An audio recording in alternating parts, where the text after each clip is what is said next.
What's up everyone, how are you all? Today we are back with another amazing Naruto story. What if Naruto neglected by family dragon summoner?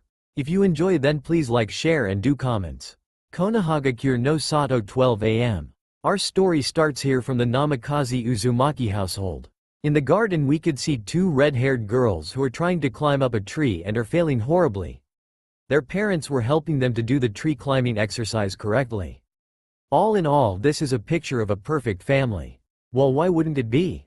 It is the family of the 4th Hokage Minato Uzumaki Namikaze Senju, the Yellow Flash, and Kushina Uzumaki Namikaze Senju, the Red Death. The red-head girl is Naruko Uzumaki Namikaze Senju. She is a mirror reflection of her mother Kushina, just like her younger sister Narumi. They are spending their time with great joy like nothing could ever happen. But unbeknownst to them we see a boy looking at the family from the window from his room with a look of sadness on his face. The boy had blonde hair similar to Minato but a little more blonde. He was none other than Naruto Uzumaki Namikaze Senju. He is the oldest son of Minato and Kushina. Now stop. I know that you have questions to why he is not with them. Well, that started a while back. Flashback 6 years ago. With half of the village destroyed in front of us, civilians trying to repair the damaged buildings and shinobis are helping them with heavy lifting. The village was in a state of panic and chaos because just a week ago the village was attacked by the nine-tailed demon fox. But luckily for them, their savior the 4th Hokage saved them by sealing the demon fox inside his own children, Naruko and Narumi, and then announced the children as the heroes of the village for keeping the fox at bay. Flashback end. Flashback 1 year ago. Narumi and Naruko are very excited because today was their birthday, October 10th. But that wasn't all the reason that they were excited, because today was the day that they will get training from their parents. Evening came and there was a huge party for the heroes of the village. Everyone from shinobi to civilians all were celebrating. In these celebrations nobody saw a sad boy sitting around the corner. The reason for the boy's sadness is that his parents said no to train him with his siblings and everybody forgot that it is his birthday also. He was not upset because of other. No, it was because of his so-called parents. Every year it's the same when his family goes out for dinner or other things, they never take his suggestions into considerations. Flashback end. Naruto was looking out of the window and saw them and glared at every one of them. As he left from outside of his room and walked into training field by the garden. When he got there, he saw his sisters attempting to try to climb the tree again. Good job Narumi, but next time just make sure that you focus more of your chakra and balance it onto the tree, said Minato. Okay dad, here I go, shouted Narumi, adding more chakra to her feet, running up the tree onl to fall down again. Good job Narumi, you got a bit further than last time, Minato said, sounding happier. HMPH. I bet that I can get higher than you, Narumi Datbeo, shouted Naruko, making everyone laugh at their sister antics. H-Hey-2-san, said a soft voice from Naruto, making the laughter die down. Will you and Ka-san also train me now, Naruto said with a little hope in his voice. Minato's smile turned into a frown. Naruto, I am sorry but I cannot train you at the moment. You will have to wait until the academy so that they will train you. But 2-san, you could just at least send a clone to help me with the basics, said Naruto with tears coming to his eyes. Minato let out a frustrated sigh. Naruto, we have told you will have to wait until we enroll you into the academy. But Naruto, go to your room now, he said, raising his voice, losing his patience. As Naruto hair shadowed his eyes and with a yes sir he ran to his room, but not missing the snickering that came from both of his sisters that made Naruto clench his teeth and gripped his fist tight until his knuckles turned white. Time skip night time. Naruto was walking back from the kitchen after finishing his dinner, not even being acknowledged by his own family. Well, at least they didn't forget to feed me this time, Naruto mumbled as he walked to his room. Naruto entered his bedroom that only consisted of a bed and a shelf that holstered a single book. But this was no ordinary book. This was Naruto's first gift that Naruto has ever got from anyone. Flashback. A 5-year-old Naruto was sitting alone in his room while a party was going on downstairs. He was sitting there crying. He felt alone and empty. His parents wasn't even noticing him at all, it was like they hated him. But Naruto quickly shrugged those thoughts off and continued looking at the ceiling. He jumped up when he felt a presence enter the room and was slightly on guard. "Who's there?" Naruto called out frantically. Boo! Said a female voice yelled, making the blonde scream. Ha ha ha ha, you should have seen your face, Gaki. She said, laughing. Ah-rin. Naruto yelled with a cute pout. What are you doing here? The party is downstairs. He said, pointing to the floor. I know, but it's also your birthday too, she said, ruffling his hair. Yeah, so it's not like they are looking for me anyway, Naruto said, sadly looking down. Here, she said, making Naruto look up. What is this? Naruto said, looking up. This is one of my favorite books that always liked since I grew up in the orphanage. Really, you're giving it to me? He said, smiling for the first time in a while. Thank you, thank you, thank you, he said repeatedly while hugging her tight with tears coming from his eyes. You're welcome, Gaki, take care, she said, DSSA pairing, but not before kissing his cheek, making him turn bright red. The Tale of the Utterly Gutsy Ninja. Naruto said, opening the book and started reading. Flashback end. Naruto smiled and opened his book and started reading. He was brought out of his reading when his door slammed open to find his twin sisters glaring at him. Oh shit, Naruto thought as he hid the book behind his back, hoping that they didn't see it. Hey loser. What do you got there? Said Naruto, smirking at him when she sees him tense up. Nothing, Naruto said, backing up into the corner of the wall. Well then we will just have to find out ourselves, Narumi said, rushing at him and knocked him over, grabbing the book out of his hand.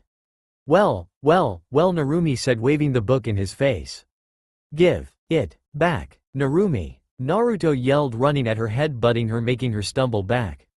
Narumi felt a warm liquid on her nose and whipped it off, only to see that it was her blood. You will pay for that, she said, activating her nine tails power, making her eyes go slit. She rushed at Naruto, punching him in the stomach, making him double over. What is going on here? Yelled a angry Kushina, followed behind a scared Minato. Well, Ka-san, me and Naruto were playing and Naruto came into our room while we weren't looking and stole a book off of our desk, she said, fake crying. Kahina and Minato gasped, then an angry look appeared on their face. Young man, is this true? Kushina said, her red hair flowing dangerously behind her. No, Ka-san, they're lying, they stole, but Naruto was cut off by a punch to the gut by Minato. Naruto, do you know what you've done? You could have seriously angered your sisters by making them use the Kyuubi power. What do you have to say for yourself, young man? Kushina said angrily. Nothing, Naruto said in a low tone. What? I couldn't hear you. I apologize for stealing your book, Naruto said in a monotone voice with his hair shadowing his eyes. Get to bed, Minato said with a disappointment look on his face. And with that they all left the room and closed the door, leaving him in a dark, cold room. But Naruto looked up as something strange happened. His normal blue azure eyes were gone. His new eyes were cold blue with blue fire around them and blue tears. Naruto looked up with pure and utter hatred. Think of this as Naruto. Maybe it's about time I leave this accursed village, he said, standing up and balling up his fist until blood drew from them both. To get stronger, Naruto said, getting in his bed and drifting off to sleep, not even recognizing what legendary power that he just showed. Scene change. Naruto woke up in a strange place. It was like he was in a cave. So you have finally come, chosen one. A deep and thunderous voice that came from Naruto says. Who are you? Naruto said, scared out of his wits. No need to fear me, human. My name is Ragnarok, the king of the mighty dragon race, said the figure appearing from nowhere by Naruto. How the hell can I not be scared? You're a huge ass dragon. Naruto yelled, making Ragnarok chuckle. Young one, do you know the power, you posse? What power? Naruto asked, confused to what the dragon was saying. I am saying that you have unlocked the power that hadn't been used or seen since the Sage of Six Paths, he said, making Naruto jaw drop. So why you're saying that I have a legendary power that was used by the person who created chakra? He asked, only to get a nod in return. Oh yeah, I am awesome. Naruto yelled, jumping around, making Ragnarok chuckle at his childlike behavior. So how'd I learn this awesome power? This power cannot be learned alone, you will need guidance, Ragnarok said. Oh, Naruto said disappointingly. Well, my pa Minato and Kushina will not let me train with them, they're too busy training their precious children, Naruto said, speaking with disgust and anger. Who said that I was talking about those fools? Ragnarok said, making Naruto yet again confused. What do you mean, Ragnarok? Naruto asked, genuinely confused. Ragnarok smirks and then said, I will be the one to overlook your training, Naruto. Ragnarok said, making Naruto stunned for a bit, and then tears welled up in his eyes. Thank you sensei, please train me well, Naruto said, bowing. Ha ha ha ha, that is great. But now, he said, making Naruto halt. I will give you this dragon summoning contract. Now bite your finger enough to draw blood and go through these signs, he said, showing Naruto the hand signs. 5 minutes later, after Naruto finished learning the hand signs, Ragnarok gave his the summoning contract. Ragnarok, who is this, he said, pointing to the name on the scroll. This is my previous summoner Hagoromo Otsutsuki, the legendary sage of Six Path, he said, smirking at seeing Naruto jaw drop. So am I, Naruto said, but got cut off by Ragnarok. Yes, you are his true successor for the Nidame Dragon Summoner. Oh hell yes, Naruto yelled, smiling. Now use you summoning that I taught you. Alright, Naruto said, biting his fingers and going through hand signs. Summoning jutsu, Naruto said, and summoned a huge dragon but not bigger than Ragnarok. Hello young master, my name is Veldora, how many serve you, said Veldora. Okay first, said Naruto, gaining their attention. Please do not call me young master, my name is Naruto. And second, I do not wish for your kind to serve for me. But we could work as friends, he said with a bright smile, leaving them speechless and heart melted. So this was the prophecy that the old sage spoke of, huh? Interesting, Ragnarok thought, smiling. So pure. But his eyes are shown that of how he has gone. He must have gone through a lot. Who ever shall made him feel like this, I will obliterate them and their whole village, Veldora thought. In the Namikaze estate, Minato.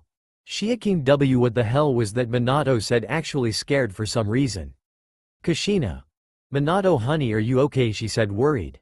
Minato. Why yeah, I am fine. Paperwork.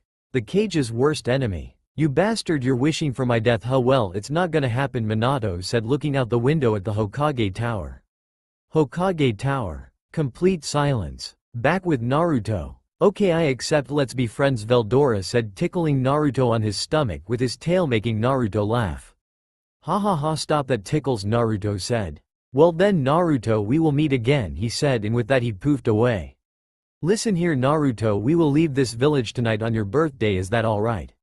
Naruto looked down because he won't be able to see Hiruzen, Ayame, Teuchi, and Rin for a while. Yes, it is alright, but will I be able to see you again? Of course, Naruto, just use those hand signs in reverse and you will be at our main land. And with a nod, Naruto turned around and faded from the mindscape. He is so much like you, Hagoromo, it's incredible, he thought. Scene change. Naruto opened his eyes to see that he was back inside his normal room again. Well, Naruto said as he looked at the calendar to see that today was October 10th. Tonight is the night that Naruto Uzumaki Namikaze Senjutsu. Scene change, morning time. Naruto was taking his last stroll around the village, not even being recognized by the villagers. But he did get a few good looks from the older and younger women around the area. But there were at least a few people who recognized him. But that was good because tonight he would be able to get out of Konoha easier. But there was one more thing that he needed to do before leaving. He still needed to visit the ones that he hold dear. His only precious people. Timeskip ramen stand. Naruto, my boy, how have you been? Said an old man behind the counter who gave Naruto a warm smile. Hello Teuchi Gigi, said Naruto to the man now known as Teuchi. Ayame, look at see who has come to give us a visit, he said, smirking, knowing how much his daughter fancies towards our young blonde. Naruto. A 13-year-old girl Noe known as Ayame yelled, running from back of the kitchen and giving Naruto a tight hug. Why haven't you been coming to the ramen shop lately, she said, pouting a little. Gamensai, he said, rubbing the back of his head sheepishly. With his famous grin making Ayame cheeks turn red. How does he always do that, she thought. Hey Ayame-chan, are you okay? Your face is red, he said, putting his forehead to hers, making her blush harder. Teuchi just chuckled at this display. Okay Naruto, what would you like to order today? Teuchi said. Well, I will be gone for a while, so it's better if I could pig out while I am still in the village, Naruto thought. Alright old man, 21 bowls of miso ramen. I am beating my record, weither my body likes it or not. Declared Naruto, unknowingly drawing more attention to the ramen stand. Okay, coming right up. Teuchi said, tying his apron tight and putting on his headband. Time skip 30 minutes later. There were cheers all around one area. That area was none other than the ramen shop. Go, go, go, go. People shouted as they watched a little boy no older than 7 years old eat more bowls than Akamichi and is on his last dish. After Naruto finished his last bowl he slammed it on the table making the crowd go wild with cheering while Tucci was behind the counter with a proud shit-eating grin. This kid sure is something, he brought me in more custom, as Tucci thought with a big sack of Ryu with a money bag in his arms. As the crowd dispersed Naruto hopped out of his seat and went to the front counter to pay Tucci, but before he could reach in his pocket to pay Tucci, but a hand stopped in front of his face. "Naruto my boy, no need, this is on the house," Tucci says. "But there's no need Naruto, think of this as a birthday gift," he said with a chuckle. "Thank you," Naruto said with a happy smile, but deep down he was very sad that he won't be able to see them for a couple of years. As Naruto ran up to Tucci and Ayame then gave them both a bone-crushing hug. Naruto then released them and gave one more thank you as he turned away and walked off. Tucci felt something was off, but he just shrugged those thoughts off and headed to the back of the shop. Scene change. Knock. Knock as a old man opened the door to see his favorite mop of blonde hair. "Heya Gigi," Naruto said, jumping onto his surrogate grandfather. "Unlike a certain pervert. But back to the story." "Ah yes, I've been meaning to give you this, Naruto-kun," said Hiruzen as he handed Naruto a scroll. "This scroll contains chakra control and though rank jutsu. But please be careful, Naruto-kun," said Hiruzen as he was given a bone-crushing hug from Naruto.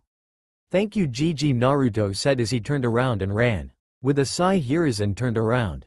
"Please be safe, Naruto-kun," he thought before he closed the door. Scene change. Apartment complex. Naruto knocked on Rin's door twice before he heard a voice coming, said a female voice that he knew all too well. The door opened to show Rin Nohara. "Happy birthday Naruto-kun," she said, wrapping him up in a big hug. "Hey Rin-chan," he said with his famous smile making her cheeks blush red. What the hell, she thought, but quickly shoved her blush down. "Oh right, I almost forgot," she said reaching in her pouch and pulled out a scroll. "Here you go Naruto-kun," she said, handing him the scroll. "What is this?" Naruto asked curiously. "These are weapons for you when you start the academy," she said with a grin. Naruto was ecstatic, but he just didn't show it out in public. But he did something that was unexpected to her. He put his hand to his ear and signaled for her to do the same thing, to which she didn't, bent down to his height as he whispered into her ear. "I love you," he said, kissing her on the cheek and disappearing in a poof of smoke. Rin's whole body was completely red. "Oh my god, I think I fell in love with Naruto-kun," she thought as she went back into the apartment to think about the blonde. Time skip. Nighttime. Tonight was the celebration of the twins' birthday, not even knowing that they were missing a little blonde-haired kid. "Pants check," said a voice. "Shirts check. Shoes check. New kunai pouch check. Gigi scroll check. Ramen chets." The boy looked down and couldn't find the last pouch filled with ramen. "Oh god damn it," yelled Naruto as he threw the pen down that he was writing with. "Sigh, I forgot to pick up the ramen." "Well whatever. Oh yeah, almost forgot the letter." But Naruto began thinking that he should at least give them one more chance. As he climbed out of the window and hid his presence and looked through the Namikaze estate living room where everyone was. Ting, ting, ting, as there was the sound of a spoon hitting a wine glass. "Hello everyone, I am glad that you could be present to my kid's 7th birthday party. But without further ado, I would like to announce that Naruto will be the heir to the Uzumaki Namikaze clan." As there were cheers and claps were going on everywhere around the compound. "And my last child Narumi will be the heir to the Senju clan," Minato said, and again there were cheers and applauses going around the compound.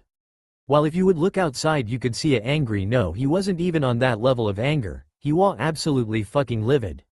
"Those," Naruto said in a whisper. "Those bastards," he said, cursing internally, unknowingly unlocking the two Tomo Sharingan in each eye as he blurred away in great speed inside his room and grabbed his bag. But not before leaving a letter to the Hokage family. As Naruto went through reverse hand signs, he had a determined look in his eyes as it made him look even more fierce with his Sharingan activated. "Mark my word, I will become the strongest ninja to ever walk this world," he said before disappearing with a poof. Time skip. 1 year later. Minato, Kushina, Jiraiya, and Tsunade was in the Hokage office going over the training of Naruto and Narumi train. But they were soon knocked out of their thoughts when they heard a knock on his door. "You may enter," said Minato. And entered his door was no one other than the Sandaime Hokage Hiruzen. Minato, where is my grandson? Hiruzen said in a stern tone. Everyone looked at Hiruzen like he magically grew a second head. Sensei, WHT are you talking about? What grandson? Tsunade said. Your son Naruto. Hiruzen said, narrowing his eyes at Minato. Who is Naruto? They all thought. But after a couple of seconds everyone's eyes grew wide. Naruto. They all yelled in synchronism. Minato, where is our Naruto? I haven't seen him since. Kushina said, tearing up. I don't know, Minato said, slumping into his chair. Calm down everyone. Jiraiya said. He obviously is at the compound. Jiraiya. Grab onto me, Minato said as they all grabbed his shoulder. Disappeared in a yellow flash. As Narumi and Naruko was just walking inside the compound, they walked upstairs. Naruko remembered something. Hey Narumi, Naruko said, getting her attention. Wasn't someone here before? She said as she stood in front of a door. What do you mean, Naruko? Said Narumi. There was someone here in this room, she said, reaching the doorknob and twisting it open only to find a blank room. This room was nothing but fully white and plain. There was just a white bed with a plain sheet and a couple of D-rank strolls on top. She then looked to see a 4-year-old picture of a boy who had the brightest smile, which made her blush a bit, but the pictures had 4 burned-out marks in them. Hey Narumi, looks, he said, running to her sister. What is this, Naruko? Said Narumi. Look at this, Naruko said, making Narumi also blush at the little boy. Who is this? Narumi said, still blushing a bit. Whoa, he kinda looks like dad a bit if you would only remove the whiskers, they both said, confused to why some look so similar to their father. Hey Narumi, but she was cut off as a yellow flash appeared in the middle of the room. Narumi, Naruko, have you seen your brother? Kushina and Minato said frantically. Narumi and Naruko looked confused at that statement. What do you mean, brother? Dad? Narumi said, puzzled. Naruko then got a thought in her head. It couldn't be, could it? Naruko WHSIPED, which didn't go unnoticed by them. What do you mean, Naruko? Do you know where he is? Kushina said, scared mixed with panic. I don't know, but I found this in one of the rooms, she said, showing the picture to them. After analyzing the picture, Minato and Kushina was feeling the guilt. In a burst of speed, Minato ran up to Naruto's room and slammed open the door to see that it was just plain and looked like it hasn't been cleaned in a while. Minato around trying to find anything that he could. When he reached the drawer and opened it to see a note and flashed back to the living room.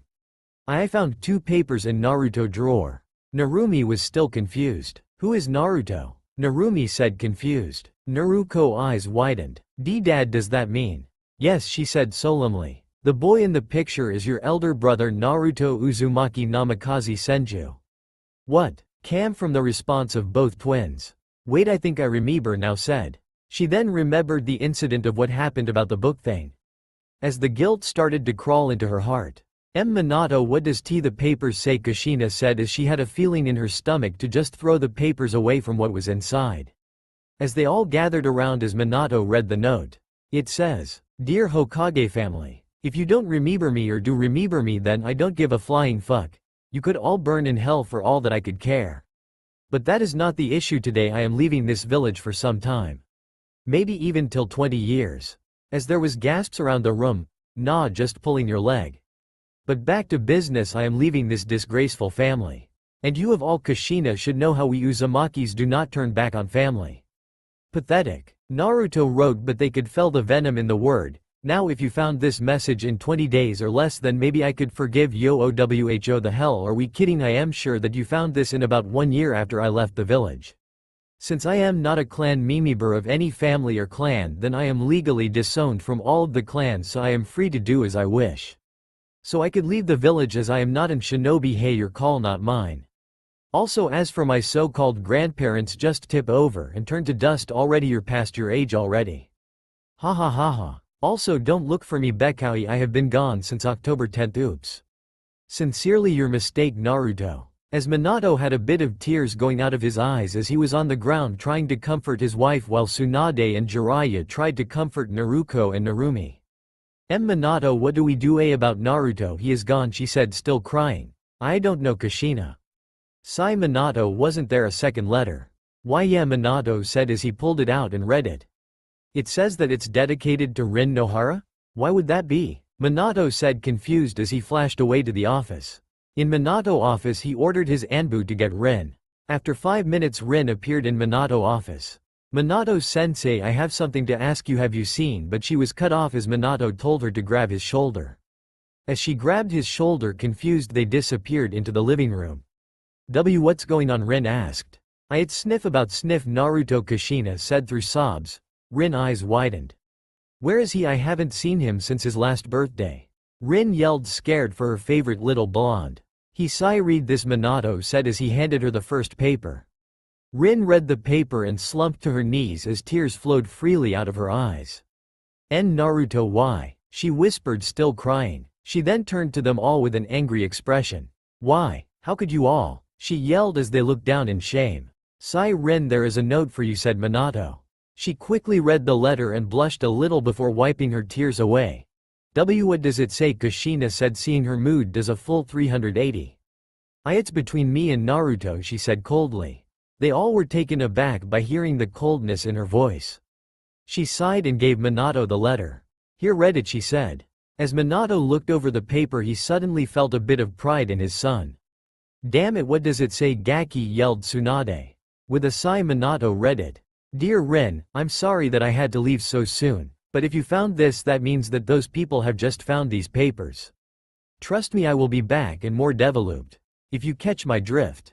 Wink wink, remember that kiss and remember it well, because just imagine what will happen when I do it all over your body, down to every spot, in every single place until we get to the main course. I will have you begging and screaming my name in pure and utter ecstasy and pleurer. Until we meet again, Rin. Sincerely, your only one and only Naruto. As everyone was blushing madly. Oh yeah, he's definitely my grandson, Jiraiya thought. Well, that caught me off guard, said a blushing Kushina. Where in the hell did that Gaki learn all of those exotic words, and from a 7-year-old? Of all people, said a BL suing Tsunade. But everyone suddenly snapped out of their thoughts when a little spike of killing intent from Naruto and Narumi.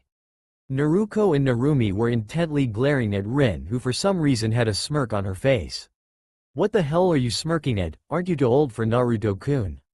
Sneered Naruto, who was glaring at Rin, surprising everyone except Narumi, who only nodded in agreement. Rin looked at her for a few seconds and responded back, but still with the same smirk. What, are you jealous or something? Are you mad that Naruto-kun isn't paying attention to a little girl like you, said Rin, whose smirk got wider as she saw the twins' glare got more intense. Shut up, you old hag, I am sure Oni-chan will pick a younger girl over a old hag any day. Yelled Narumi, still glaring at Rin, who don't seem to be affected in the least at all. Oh really? Then where is your name on the paper then? Rin said as she got in a thinking position. Oh, that's where it is. Nowhere, Rin said, laughing, making them both rush at Rin. But before they could get far, they was stopped by chakra chains from Kushina. That is enough, you two, G to your rooms now. Yelled Kushina with her red hair flowing dangerously behind her back. As they both clenched their fist, gritted their teeth before giving their mother a nod and walking upstairs to their room, but not before sending a glare to Rin. As the twins left, Rin turned back to the rest of the adults in the room. If that is all, may I leave, Hokage-sama? Rin said, looking away from Minato. Minato let out a heavy sigh before dismissing her. Yes, Rin, you are dismissed, he said as she nodded and disappeared with a poof of smoke. Minato, Kushina said, stilly, teary-eyed. Kushina, it is okay, I am sure Naruto will still forgive us, but we had to train the childs of prodigy, he said, hugging the now crying Kushina, who just passed out in Minato arms from all of the crying. Father, Minato said with as Jiraiya turned to him. Wasabgaki, Jiraiya said, looking at Minato. I will send out my best shinobi seer team, can you go with them please? I know that I haven't been the best father when it come to Naruto, but please just find him, Minato said, his voice breaking and tears slid from his eyes. Jiraiya only sighed and then smiled. Of course I know that I haven't been able to spend time with my only grandson, but it was only necessary to help them to learn the power of the Kyuubi. Sigh, yes I understand, Father, Minato said, looking down. Jiraiya walked up to Minato and put a hand on his shoulder. Son, I'm sure that Naruto will come around. How about this? Jiraiya said as Minato looked up. When Naruto comes back to the village, he will be the leader of the Uzumaki or Namikaze side branches. Are you sure, father? Yes, Jiraiya said. We will train him in the side branches lower taijutsu and ninjutsu styles so that he could assist Naruto and Narumi. Mother, father, I will see you later, Minato said as he disappeared in a yellow flash. He is just like he was as a kid, said Tsunade with a sad smile. Why is it Tsunaheim, said Jiraiya, wrapping his arms around Tsunade. It's just Naruto, I haven't even talked to him since he was around 4 years old, she said as a guilty feeling started to open up in her stomach. Calm down Tsunaheim, I'm sure that Naruto will understand. He is our grandson, you know, Jiraiya said, calming her down a bit. I truly hope so, she said, whispering. Hokage office. Anbu. Minato barked out. Hi Lord Hokage. Send me my best Hyuga and Inuzuka trackers along with Itachi Uchiha, Obito Uchiha, and Kakashi Hatake. A.N. It's author here, I'm just letting you know that Obito never got crushed by the rock in this FIC. Author out. Hi Lord Hokage. The Anbu said as they disappeared without a trace. 5 minutes later. In the Hokage office, Minato was sitting patiently in front of his ninja with a sad and self-hatred look on his face, but he still had his emotions in check. Yes Lord Hokage, you called a teen who looked to be in his teens with silver gravity-defying hair with a dark blue face veil mask, wearing a black sleeveless shirt with matching tall gloves and a white wrap on the left bicep, a red Anbu tattoo on the right shoulder, a gray flak jacket and matching gauntlets, dark blue pants with matching wraps over the shins, a white wrap over the right thigh and a pair of black open-toe shoes. Listen up, Minato said with his voice that demanded authority. I want you all to search for my son Naruto Uzumaki Namikaze Senju, he said as they all looked confused.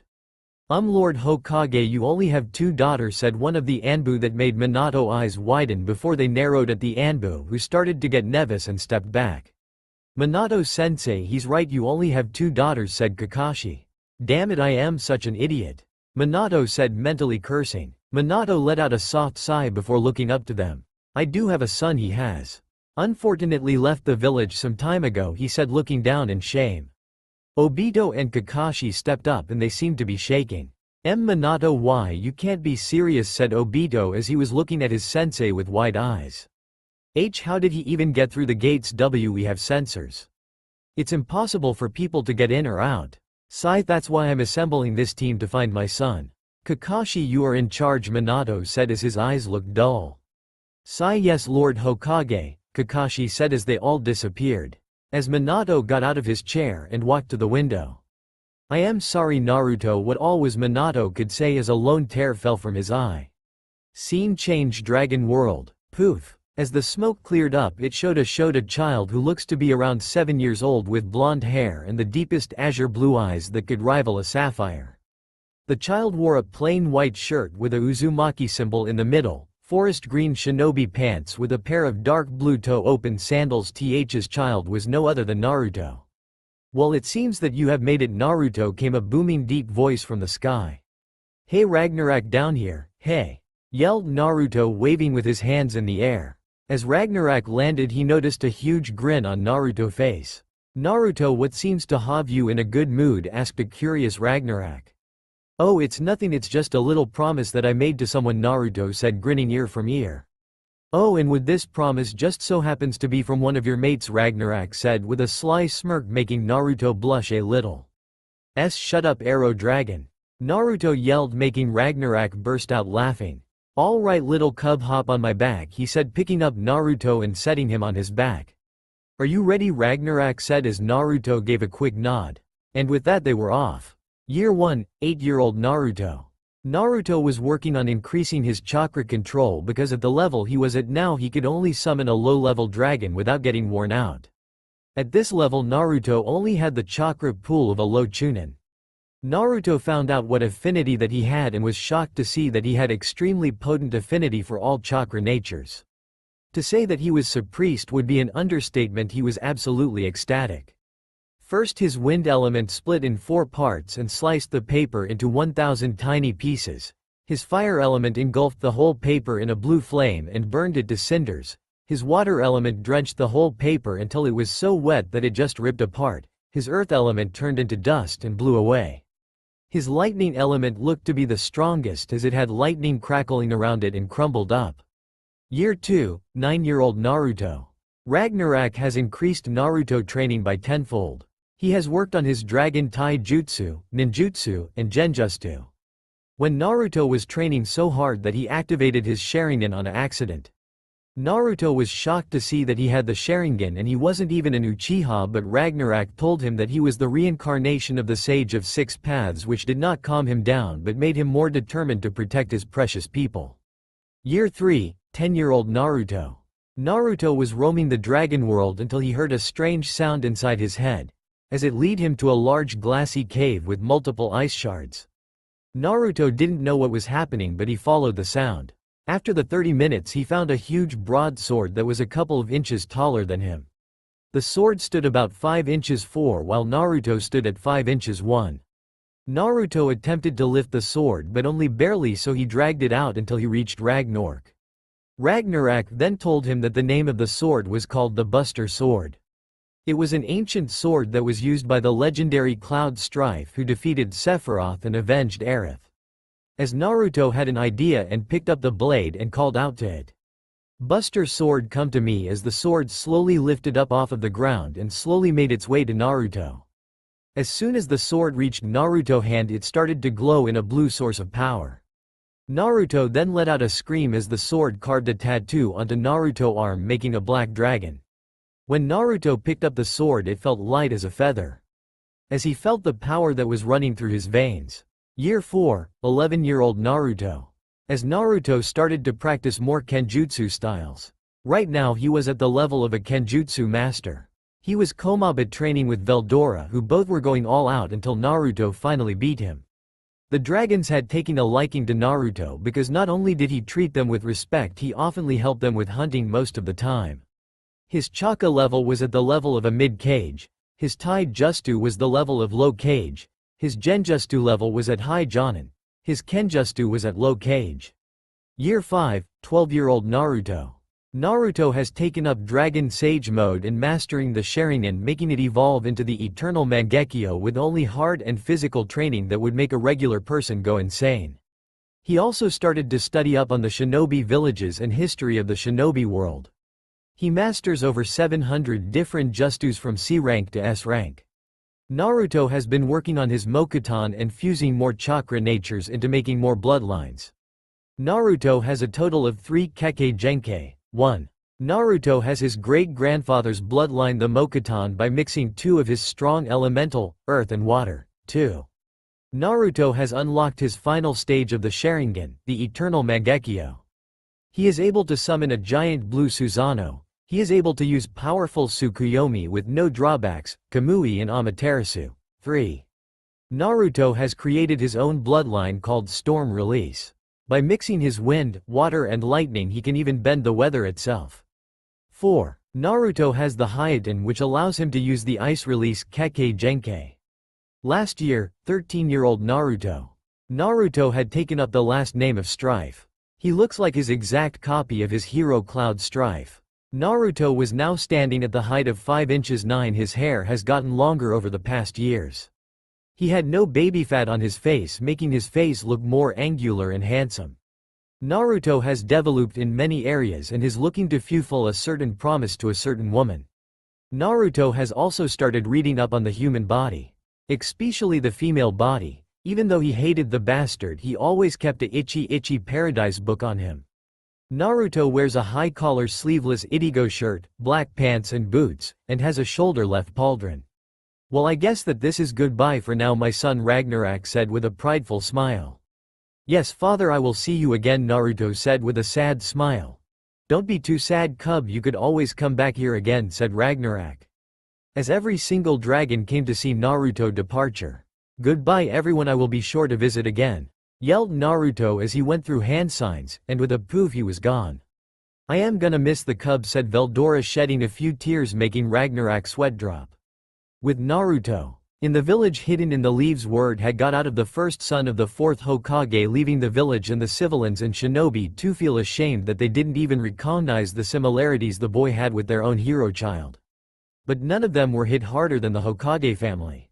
Kushina was a absolute wreck. She was crying non-stop. As Narumi and Naruko got more older, they started to feel more guilty about the loss of their brother, remembering that they would blame him when they would break things. So they had the determination to bring him back at all cost. Minato was in the same boat as Kushina, but he had to maintain his title as Hokage, but on the inside he was truly torn. Naruto was walking through the forest of Konoha getting closer to the village. While he was walking he was thinking of all of the things that happened to him. He was beaten by his family, ignored and neglected. He then thought about the meeting of dragons and how much strength he gained from his childhood. Watch me father because I would be born as a legend. Time skip Konoha. Naruto still in his cloak was walking closer to the gate until 4 Anbu came down surrounding him. Who are you and what are you doing in our village? Came a voice from one of the Anbu. My apologies, said Naruto in a deep voice. I only wish to speak to your Hokage, Naruto said in a calm tone. As the 4 Anbu looked at each other for a few seconds and then looked back to Naruto. Drop your weapons, the Anbu said to Naruto.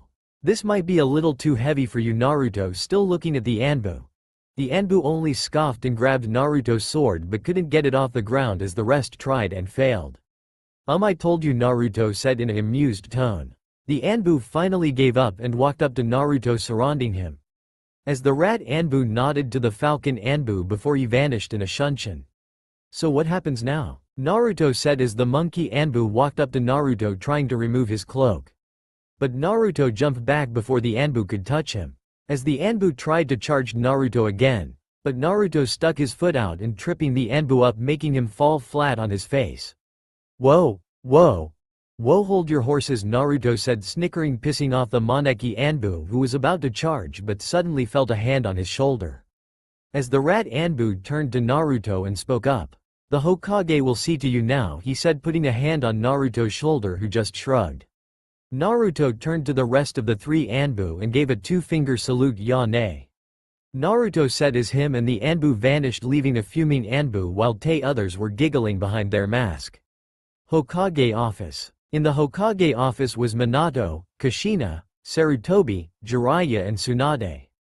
Minato, did you feel that? Jiraiya said, looking at his son. Yes, Dad, there is a strong presence that has entered into Konoha, even though that it is a far distance away. Wait, Dad, do you think that it could be the Akatsuki? Minato said, frantically fearing for his daughters. No, Jiraiya said. They should not be on the move for about another 3 years. Minato let out a thankful sigh. Father, I think that it is time for them to up their training, don't you think? Minato said, looking at them. Are you sure, Minato said Kushina. Minato only smiled and nodded in agreement. Yes, I said Minato, but he was cut off as a Anbu and cloaked stranger shunshined inside the room. Lord Hokage, this stranger wishes to speak to you, as everyone in the room was looking towards the hidden Naruto. Yes, THT is fine, Minato said, eyeing Naruto curiously. As the Anbu nodded and vanished in a shunshin. So who are you? Minato said, reaching for a kunai that was under his desk. Oh right, the cloak, Naruto said as he grabbed the cloak and ripped it off of his body, making them go on their guard. But to the shock of everyone, when the cloak came down it revealed the neglected son of the 4th Hokage. Naruto. They all shouted as they stared at the young young man in front of them. Kushina and Tsunade couldn't help but feel themselves blush at their grandson. Naruto was a perfect replica of Minato, only just more handsome. His whiskers has faded over time, but they were still there, but so thin that you hardly see them. His face and eyes was more sharp from all of the training and losing all of the baby fat, giving him a more angular, wild and handsome look. Naruto was dressed in an open black, red trench coat with high-collar sleeveless black shirt which showed of his rock-hard 8-pack. His body wasn't too muscular or too skinny, it was very defined and very lean. He also wore black shinobi pants and black ninja boots. He currently stood at the height of 5 inches 9 with his blonde hair flowing, giving it a silky but spiky look. But the most noticeable thing that was with Naruto was the giant sword that was on his back. Naruto, is that really you? Minato asked, his eyes wide.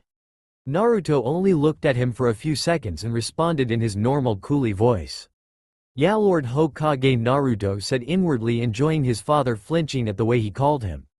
Naru-chan. Kushina yelled out, rushing out and enveloping into a hug. Naruto. Kushina said, hugging him, which made everyone smile at the scene. But Naruto was the first to speak up.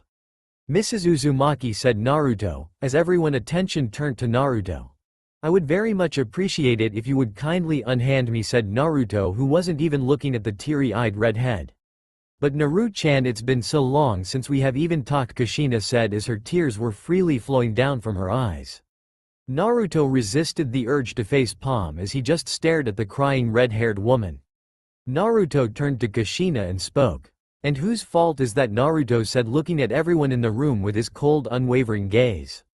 As the guilt started to flood in the hearts for everyone, they only looked down in shame. He was right, they did absolutely nothing for him. Hell, they couldn't even remember the last time they celebrated his birthday. Minato only sighed as he turned to his eldest son.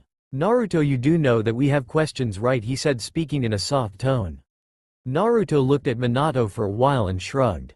Just don't take too long, sorta have to meet someone, Naruto said with a smirk that didn't went unnoticed by them. Wait, is he talking about Rin? There's no way, right? Minato thought as his eyes went wide. Kushina noticed the smirk on his face as she got angry. Who the hell does this little whore think she is trying to take my baby boy? Kushina thought as her hair started to flow like the nine tails, which made Naruto's sweat drop and everyone else back away.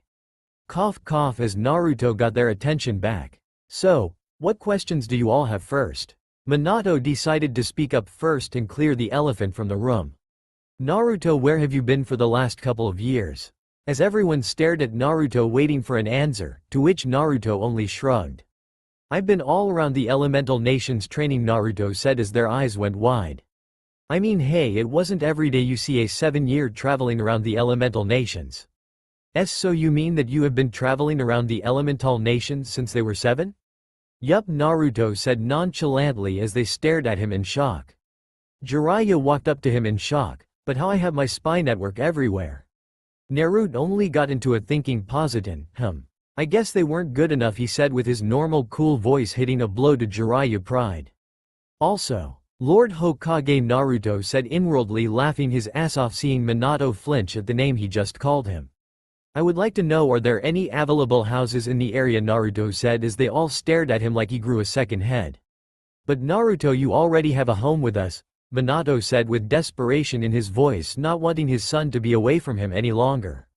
Naruto only looked at him with hidden amusement. I am sorry, Lord Hokage, but I'm not your son anymore. If you already know the rules of Konoha, then any non-clansmen that are not a part of the clan are not to live with them. Naruto said as they looked at him like he's lost it. Naruto, what are you talking about? You are my son and you are a part of the Uzumaki Namikaze and Senju clan. Minato said, standing up from his desk as the rest of them nodded. Naruto let out an audible sigh and gave them a look that said, do I real have to explain? As Naruto looked at Minato for a few seconds and then spoke. Lord Hokage, what do you know about Article 15 Number 7 made by Tobirama Senju in Konoha clan rules? Naruto said as they all got in a thinking position but couldn't find anything. I don't really know, I haven't read the clan's rules since I got my first position as the Hokage, Minato said, feeling a little embarrassed, but something in the back of his head told him that he didn't want to find out. Side 2 questions, listen up, Naruto said as they all paid attention to him, but on the inside Naruto was dancing like he threw the biggest party ever. Question 1. Who is the oldest child in the Uzumaki Namiya's Senju clan? That's easy, you are Naruto-kun, Kushina said inwardly, praising herself. Right, Naruto sarcastically responded, rolling his eyes. Question 2. Okay, who is the known clan heirs to the Namikaze Uzumaki Senju? Naruto said as Jiraiya stepped up a bit proud. Well, that's a easy one, Naruto, Jiraiya said, puffing his chest out. The clan heir of the great Namikaze Uzumaki is Naruto, and the heir of the great Senju clan is Narumi, who are the students of the Yellow Flash, Red Death, and taught by 2 of the great Sanins. The queen of all slugs Tsunade and the great toad sage, Jiraiya said arrogantly. 009 to 015 Naruto equals Vegeta. Very good, now do you want a cookie? Naruto said with his eyes closed, clapping sarcastically. Now if you would put 2 and 2 together, that makes up the clan rule, what do you have? They once again got into the thinking position. Tsunade started to think back to her grand only rules that he showed her grandfather. As Tsunade and Hiruzen eyes went wide as they remembered the clan heir rule that her grandunche made about the clan of Konoha. No, you can't mean that rule, Tsunade yelled out as everyone started to look at her in confusion. Minato, you didn't, Hiruzen said as he looked at his successor. So you figured it out, Tsunade. Would you kindly let them know what you're talking about? Naruto said with an eye smile. Tsunade looked over to Minato and Kushina, then looked back to the floor, knowing that they both will be crushed when they finds out. Mother, what is Naruto talking about? And what rule? Minato asked. Kushina looked to Kushina, then to Minato, As she let out a heavy sigh, she then began to speak. What Naruto is saying is that he has been disowned from all of the Uzumaki Namikaze Senju clans. That means he holds no relation to either of you, no father, no mother, no grandfather and no grandmother, she said somberly, looking away from their shock and horrified faces. Hiruzen, is this correct? Minato stuttering out, looking to Hiruzen with an expression that begged him to tell him that is not true. Sigh Minato, what she has said is correct. Naruto currently is a non-member of either of the clans, he said as everyone had different expressions. Kushina was openly crying. Minato had a look of horror on his face. Tsunade had a ashamed look on her face and Jiraiya had gotten an idea. Naruto, Jiraiya said as they all turned to him. What is it? Old pervert, Naruto said looking at the sage. Jiraiya, ignoring the comment, spoke up. How would you like to be the leader of the Uzumaki or Namikaze side branch? Jiraiya said with a large smile. Naruto looked at him strangely as he continued. You would be taught by us in low to mid-level jutsu, taijutsu and low-level medical jutsu to help support Naruto and Narumi, Jiraiya said as they all thought about it and smiled. Well, except Naruto and Hiruzen. I mean, who wouldn't want to train with the strongest people in Konoha? As they nodded. Naruto only did something that made them shocked. He laughed very hard, much to the amusement of Hiruzen, who was failing to keep his giggles back. Laughed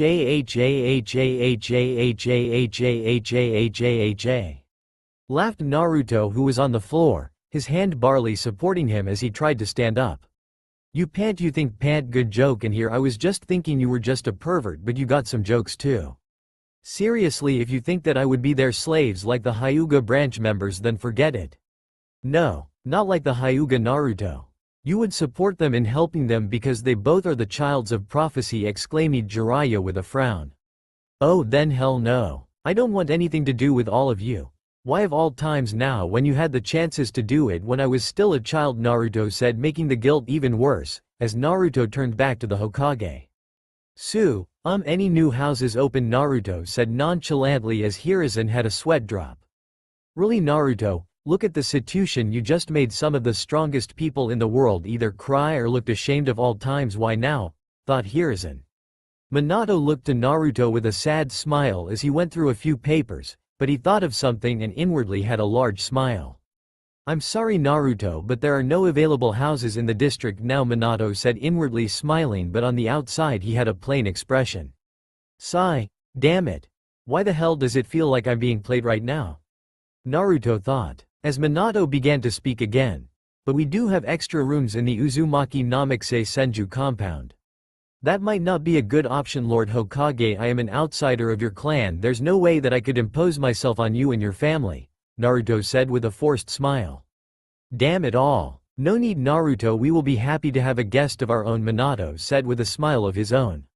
Sigh. Fine. But if you read the letter of what I said, then I would like to be a chunin, Naruto said as they looked at him strangely for a moment. Sigh. I'm sorry, Naruto, but as Hokage I cannot show favoritism, Minato said, hoping to keep his son a bit longer. Naruto only shrugged. Then put me with this class graduation. Aren't they doing the exam today? Naruto said. Sorry, Naruto, I don't think that I can help you with this problem either, but I can enroll you for next year classes, Minato said inside, smirking. Well then, Naruto said with a smirk of his own, as everyone's head turned to Naruto. If you do me a favor, then I could show you the secret to solve your paperwork problem, Naruto said with a smirk as Minato and Hiruzen eyes widened. In a blur of speed, Minato and Hiruzen was on the ground in front of groveling as they both looked you to Naruto. What? Minato started. Hiruzen said. Minato said. Secret, shouted Hiruzen and Minato comically. Naruto said playfully. Me first, Naruto said as in a flash. Minato appeared to his desk and quickly wrote something down and flashed back to Naruto.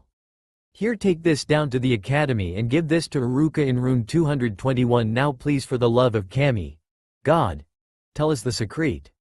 Minato said, shouted. Naruto shrugged and put his two fingers in a plus sign and disappeared in a poof of smoke, leaving a wide-eyed room. So that's the secret, shadow clone, Tsunade said in disbelief, as she looked over to see her former sensei and son sitting there with a blank expression. Intel. Minato suddenly took out one of his flying thunder god kunai. while Hiruzen took out a harakiri as Minato looked at each other with a nod before they tried to commit seppuku together.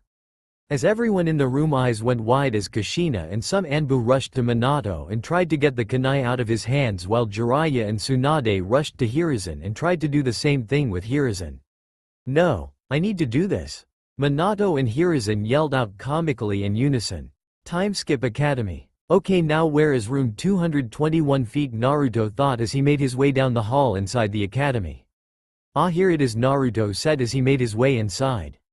"Alright, class 1, but he was cut off as someone with a black cloak came inside the classroom." The black cloak figure looked at the teacher. "You are Iruka Amino, right?" said the cloaked figure. The teacher, now known as Iruka, looked at the person in the black cloak and responded. "Why, yes I am, and you are," he said, looking to the cloaked figure. "This is from the Hokage," the figure said, handing Iruka the note. As Iruka read the note, his eyes went wide. "TDF, firstborn of Hokage, I thought he left the village," Iruka thought. Iruka just shook those thoughts off and smiled as he turned back to the class. Who were looking and mumbling about the black cloak figure. "Would you like to introduce yourself?" Iruka said, seeing the figure shrug as he stepped up. As he saw all eyes on him, he smirked about seeing the two girls' eyes on him. To everyone's surprise, the cloak disappeared with a bright white flash. After 5 seconds the light went down as everyone had to rub their eyes and turned back to the figure who wasn't wearing his cloak anymore. Every girl in the room had a massive blush on their face, as some even had nosebleeds and fainted. The boys looked at Naruto in envy, especially a boy with red marks on his face and a white dog on his head. "Yo, name is Naruto Strife, it's a pleasure to meet you all," Naruto said with a small smile that made every girl blush again. "I'm not going over how he dressed again, it's at the top because I am too lazy." "Oni-chan," two redhead girls shouted in unison, making everyone look at them both in confusion. "Wait, he is your brother?" asked Hinata, still with a blush on her face. As everyone turned back to Naruto, who just had his hands in his pockets. "Amino-san, may I take my seat now?" Naruto said as Iruka nodded, still a bit surprised. "You can have a seat in the back," but he again was cut off by a student. "Hey, Iruka-sensei, why does he only get to take the exam? Why we had to be stuck here listening to your lame lessons?" Kiba shouted. "Because Kibbles I was out of the village and is strong enough to be a Chunin or higher," Naruto said, earning a round of laughter from the students. "What did you say to me, Dobi?" shouted Kiba. "Calm down, Mud, or I will put you on a leash," Naruto said, earning more rounds of laughter and a growl from Kiba. "Okay class, settle down now, go to your seat," Iruka said as Naruto only nodded and headed to the back. As Iruka went over his last speech, Naruto just continued to look out of the window but saw every girl in the room glance at him every 5 seconds. Time skip outside because author is lazy. "Okay everyone," shouted Iruka, "today we will be doing the taijutsu portion. When I call your name you are to do hand-to-hand combat until the opponent is either knocked out the ring or if your opponent admit defeat. Match 1. Shikamaru vs Kai Yakuchi. Are you both ready?" Iruka said. Kai only gave a nod. "Troublesome," Shikamaru said as he entered the circle. "Begin," Iruka said as Kai rushed to Shikamaru and threw a punch to which he dodged. Kai turned around and lashed out another punch to Shikamaru, who only sidestepped him and went through hand signs. "Shadow imitation technique," Shikamaru called out, catching Kai inside it. As Shikamaru slowly backed up, Kai did the same until he was out of the circle. Winner Shikamaru Nara, as clapping could be heard. With clan heads. "Shikaku, your kid is pretty smart," said Shuza, who was patting Shikaku on the back. "Sigh, yeah, but only if he had a bit more motivation," Shikaku said with a smile. "Yeah, I couldn't agree with you more. My little brat is too overconfident in himself," Sume said. "Sigh, yeah, the same with Satsuki, she got the Uchiha arrogance," Mikoto said, looking at her daughter. "Sigh, same with my nephew, ever since Hizashi died he has been preaching about fate non-stop," said Hiyashi. "Kids," they all thought in unison. "Hey, wasn't Minato supposed to be here?" said Inoichi. And in a yellow flash, Minato, Hiruzen, Kushina, Jiraiya and Tsunade appeared. "Oh, speak of the devil, where have you been, Minato?" Inoichi said. Minato looked at him and smiled. "He has returned," Minato said, but they were all confused. "Who are you talking about, Minato?" said Shikaku with curiosity in his voice. Minato just kept quiet and told him to watch. "Kushina, did something happen?" Mikoto said. Kushina just looked at her friend with a small smile. It will soon, she said as she turned back around to the matches. Who are they talking about, the clan heads thought. Back with the fights. I'm just skip it to the important parts. Match 8, Narumi vs Akiko Nade. Are you both ready, Iruka said, to which they both nodded. Begin, he called out. Akiko rushed to Narumi and threw a punch, to which Narumi ducked over and threw a punch back to Akiko, which connected and threw her back a bit. Akiko threw a left hook to Narumi, who blocked it and punched her in the gut, sending her out of the circle. Winner Narumi Uzumaki Namikaze Senju. As the crowd started cheering, but she was trying to find Naruto, who wasn't in sight. Where did Oni-chan go? Rin apartment. Naruto's POV. Oh my god, N Naruto. Rin moaned out, oh yes. Fuck me, just like that baby. Ah, Rin, you're so tight, moaned Naruto. My thrust began to get faster as time went by. She wrapped her legs around me tight, making sure I stay inside her. The more I thrust, the warmer it felt inside her. When I look at her face, she looked so beautiful that I just want to pleasure her more. I am so close. Rin cried out. Me too, ah. About 3 or 4 more strokes, we released our climax together, and fell on the bed. Both of us panting hardly. I looked over to see that she had passed out with a blinding smile on her face that made my heart skip a beat. Even when she's sleeping she has a beautiful face, Naruto said quietly as he got up and put his clothes back on and left a note to her.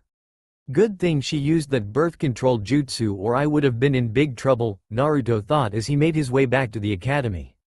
Academy rooftop. Naruto met up with his shadow clone, who gave him a perverted smile and a fist bump before he disappeared in a poof of smoke. As Naruto sighed and began to hear the next person going up. Match 9, Naruto vs Miya Yukihase. Are you both ready, Iruka said as they both nodded. Begin, Iruka called, as Miya rushed towards Naruto, who dodged effortlessly. Take this, Miya yelled as she tried to hit Naruto with her fist, who dodged and hit her in the chest, to which she stumbled back. Naruto moved with incredible speed from her spot and side-kicked Miya, sending her soaring outside of the ring. Winner Naruto Uzumaki Namikaze Senju. Once again there was cheering and applause going around the area, but Naruto, just like Narumi, was looking for her Oni-chan. Match 10, Kiba Inazaka vs Naruto Strife. As there were murmurs going around about who is Naruto Strife. But not with the clan heads. With the clan heads, as their eyes went wide. Minato, isn't Nato your son who left the village? Shouted Inoichi, surprised. Yes, he has finally come back, Minato said with a sad smile. Kushina. Where is Naruto? Makoto asked. I don't know, he should have been here, wise read back Kushina. Well, wherever he is I bet he can't beat my son, Sume said with a grin. Oh, and would you want to make a bet then, Kushina said, a little amused. Fine then, 3,000, Ryu Sume said with a grin. I put 3,000 on Kiba, said Hiyashi. I want in 2, said Inoichi, said 3,000 on Kiba. Count me in then, said Shuza, 3,000 on Kiba. I will put 3,000 on Kiba, Shibi said. I guess I'll put 3,000 on Naruto, Makoto said. Troublesome, but I'll put 3,000 on Naruto, said Shikaku. I don't know what Naruto can do, so I'll put 3,000 on Kiba, said Jiraiya. Sai, I know I should be cheering for Naruto, but I'll be putting 3,000 on Kiba, said Tsunade. I will put 3,000 on Naruto, Minato said. I will put 4,000 on Naruto-kun, said Hiruzen. I will put 14,000 on young Naruto, said a cloaked figure, as everyone turned around to see a black cloaked man. As he only laid the 14,000 down and disappeared. Who the hell was that, said? Shuza shouted. Naruto Strife. As they turned back to the match. Call the match, Iruka-sensei, he probably ran away, Kiba said with a big smirk. Oh, I know he shut the hell up, Kibbles, and you better be ready, a voice said as everyone turned to see Naruto walking fro behind the tree. As the women there couldn't help but get a massive blush on their face and a bit of drool that came from their mouth. As Naruto made his way to the circle, the clan heads tried to change the bet, but it was too late. Are you both ready, Iruka asked, as they both nodded. Begin, Iruka called out. Sit this one out, Akamaru, this won't take 10 seconds. Kiba said, putting down Akamaru, but Naruto spoke up. Just like you in the bed, isn't that right, Kibbles, Naruto said as everyone burst out laughing, even Kiba mom. Kiba went red-faced in anger as he stepped forward to Naruto, but something smelled off about him, it smelled like. As Kiba's eyes went wide as he blushed and jumped back. Why you, he said pointing to Naruto, as everyone's attention was on them. Why do you smell like? Kiba shouted as everyone's jaw dropped and looked to Naruto who wasn't even fazed. Naruto only shrugged and responded plain and simple. I had. Naruto said like it was normal, as all the girls had massive blushes on their face but the guys just had more respect for the kid every passing moment. When? Where? And how? Kiba shouted mixed with jealousy and respect for Naruto. Now that's a story for another day, Naruto said with a foxy smile, making all of the women there get a bit wet down there. Let's just fight, Naruto said, as Kiba rushed towards and threw a volley of punches, but Naruto just stood there blocking every attack. Kiba went for a sweep kick but Naruto saw this coming in slow motion and merely stepped back. They continued for about a minute until Kiba got pissed and started yelling. Stop dodging my attacks and fight back, Kiba said, losing his patience. Naruto stared at him for a few seconds before he got into a fighting position and reached in his kunai pouch. As Kiba's expression changed from angry to a smirk. So you're finally taking me serious, huh, loser? What Naruto pulled out next shocked everyone to their very core, and much to the horror of Jiraiya. It was Icha Paradise 3. Kiba only saw red, as he burst from his position and tried to attack Naruto over and over, who was dodging and not even looking. As everyone tried to stifle their laughter but it didn't work as everyone bursted out laughing. What more surprised them that Tsume was howling in laughter. As Naruto closed his book he saw Kiba panting and glaring at him. Ah, Kibbles is angry here, Naruto said as he pulled out a dog treat as the laughter got even louder until everyone was on the floor clutching their side. Even the stoic clan heads Shibi and Hiashi were wheezing on the ground with so much laughter. Alright, Naruto said, chuckling. I think that we are done here, Naruto said as he disappeared from everyone's sight as the clan heads, Jonin's and Chunin's eyes went wide at the pure speed. Call the match, Naruto said as everyone looked over to see Kiba slumped over Naruto's shoulders, knocked out. Winner Naruto Strife, Iruka said in shock. As Naruto handed Kiba to Iruka and walked back to the tree that he was laying under. We will begin the next portion in 10 minutes, said Iruka as he shunshined with Kiba to the hospital. As Naruto felt eyes were on him with lust, sadness, proudness, and a male crush from a one-eyed pervert. What the hell? Naruto thought as Naruto opened his eyes once again and looked over to the clan head before appearing in front of them all. Naruto looked at them all as he was getting some curious looks from the male shinobi and some lust from the female side, but he shook those thoughts off and reached his hand out. Where's my half? Naruto said as they looked at him strangely, as Shikaku would say it troublesome, said Shibi as he handed Naruto 1000 Ryu. Hey Shibi, why did you give Naruto 1000 Ryu? Said Shuza. Do you all remember the cloaked man? Well, that was Naruto, Shibi said as their eyes went wide. So how did you know it was me? Naruto said, looking at Shibi. You already know that answer, Naruto, he said with a hidden smirk. Naruto only smiled and shrugged as he looked at the rest of the clan heads. Fine, Inoichi said with a chuckle here as he handed Naruto 1000 Ryu. Chuckle, that was an impressive match, Naruto. I haven't laughed like that since my genin days. I just wish that my nephew was more like you, Naruto said Hiashi, which shocked everyone. Chuckle, if we are to meet in battle I would be sure to take that pull out of his ass, Naruto said with a smirk, making Hiashi burst out laughing again. Alright, here you go. Good match, Naruto, Shuza said with a smile. Thanks, Naruto said as he took the money. As Naruto just walked past both of the Sannin without even giving them a second glance, as they both just looked down. As Naruto finally made his way to the last person who started the bet. Sume Inazaka, it's a pleasure, Naruto said smoothly as he reached out his hand for a handshake. As she reached out he took her hand and placed a small kiss on the back. Sume felt like electricity went through her body just from the kiss. Naruto gave her one of his foxy-like grin. Sume felt her face heat up but shoved it down. She leaned closer to his ear and whispered into it. Forget about some measly little bet, how about I gove you something else, she said, giving him a feral grin. Naruto the one not like to be dominated, so he whispered back. Well then that's fine because I always wanted to fuck a wild girl like you in every position until you begged me to put it in, Naruto said with a lustful tone. Sume blushed red as she just handed Naruto the 1000 yen, who in return grinned. Hey, what's that? Naruto said, pointing to Sume left as she looked over to find nothing, but as she looked back she found her lips being captured by Naruto. As Sume melted into the kiss that lasted for about a minute until Naruto stepped back. See ya Suheim, Naruto said as he disappeared in a lightning shunshin, leaving a baffled shinobi council and a jealous crowd of girls, especially two twin redhead girls. Sume, what the hell was that? Shouted Kushina in a bit of jealousy. I don't know, but I think I'm in love, Kushina, said Sume. I can't believe this, the great Sume, most undominated woman in Konoha, dominated by a 13-year-old.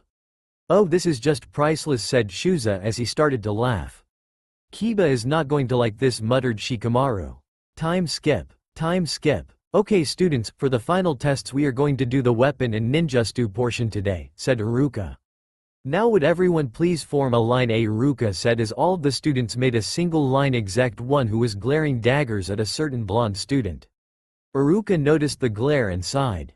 Sai, Kiba, please get in line and stop glaring at Naruto, Iruka said, shaking his head. As Kiba got in line he kept his glare on Naruto, who only turned and smirked while flicking the bird towards him, making his glare increase in double. Who the hell does this bastard think he is? Shouted Kiba mentally as he kept glaring at Naruto. Naruto turned back as his eyes met with a pair of charcoal black eyes. The girl kept staring at Naruto, who smiled at her and gave a lazy wave as she quickly turned around, feeling the heat rush to her face. What was that? Satsuki thought as her thoughts drifted off to Naruto. She turned back to see that he was still smiling at her. She immediately scoffed at him and decided to speak to him. What the hell are you staring at, Dobi? Said Satsuki with her usual Uchiha demeanor. Oh, nothing, just admiring your stunning booty, and I must say goddamn. You are wise, said Naruto with a smirk, seeing her face turn bright red. Who the hell is this guy? Satsuki thought, her face becoming red as a tomato. I mean, if we were the only ones won this field I would just take your clothes off right here and ravage you, Naruto said, getting closer and whispering in her ear, making Satsuki blush turn into a deeper shade of red. Satsuki couldn't believe it. A man who she never even met before could making her blush like this. She tried to glare at Naruto, who only was smiling at her, seeing the red tint of pink on her both of her cheeks. She said, turning back to Iruka while Naruto chuckled, not noticing the two seething girls in the front of the line. That damn slut, shouted Naruko and Narumi mentally. Okay everyone, this test will be going by marks. You each will get 10 kunai and 10 shuriken each, understand? Iruka said, seeing everyone head nod. Okay, first up, Sakura Haruno. Yes sir, said Sakura as she grabbed all of the kunai. I'll show that Naruto baka to not embarrass my Kiba-kun in front of others, Sakura thought. Cha, she yelled out, throwing the kunai, hitting 4 out of 10. Feeling proud of herself, she grabbed the shuriken and hit in 5 out of 10 for shuriken, just barely getting a scoring passing grade. As she turned to Naruto and gave him a smug look to Naruto, who in return didn't even acknowledge her. She gained a tick mark and tightened her fist as she was about to rush over there to punch the daylights out of him, but was stopped by Iruka, making her scoff, and went over to fangirl about Kiba. Total bitch, right? As there was only minor clapping for the viewing. Next up, Ino Yamanaka, said Iruka as she stepped up and got a total of 6 out of 10 for kunai, and a 6 out of 10 for shuriken. Good job Ino, Iruka said as she walked back to her spot with a smirk on her face aimed at Sakura. Ino looked over to see Naruto, who turned his head, as Naruto electric blue eyes met her pale light blue eyes. They locked eyes with each other that felt like it lasted for hours, as he gave her a fox smile which made her blush and turn around quickly, ignoring the clapping. Next up, Choji Akamichi, Iruka said as Choji walked up to the ring and threw the kunais, getting a 6 out of 10, and for the shuriken getting another 6 out of 10. The crowd burst into applause for the air FT Akamichi, as Iruka only smiled and nodded to Choji. Next up, Shikamaru Nara, Iruka said as the lazy shadow user lazily made his way over to the circle as he picked up the kunai, as threw them getting a 7 out of 10. And throwing the shuriken getting a 6 out of 10 as more clapping came from the shinobi side and civilians. What a drag, Shikamaru thought with a small smile before returning back to the line. Next up, Hinata Hyuga, Iruka said as she stepped up. By the way, she is not shy, because she was always hang around with Naruko and Narumi. Hinata got a 9 out of 10 in kunai, and a 8 out of 10 in shuriken, as the whole field could be heard of cheering and applause from everyone. Even the stoic Hiyashi had a smile planted on his face. "Good work, Hinata," Iruka said as she nodded and walked from the circle.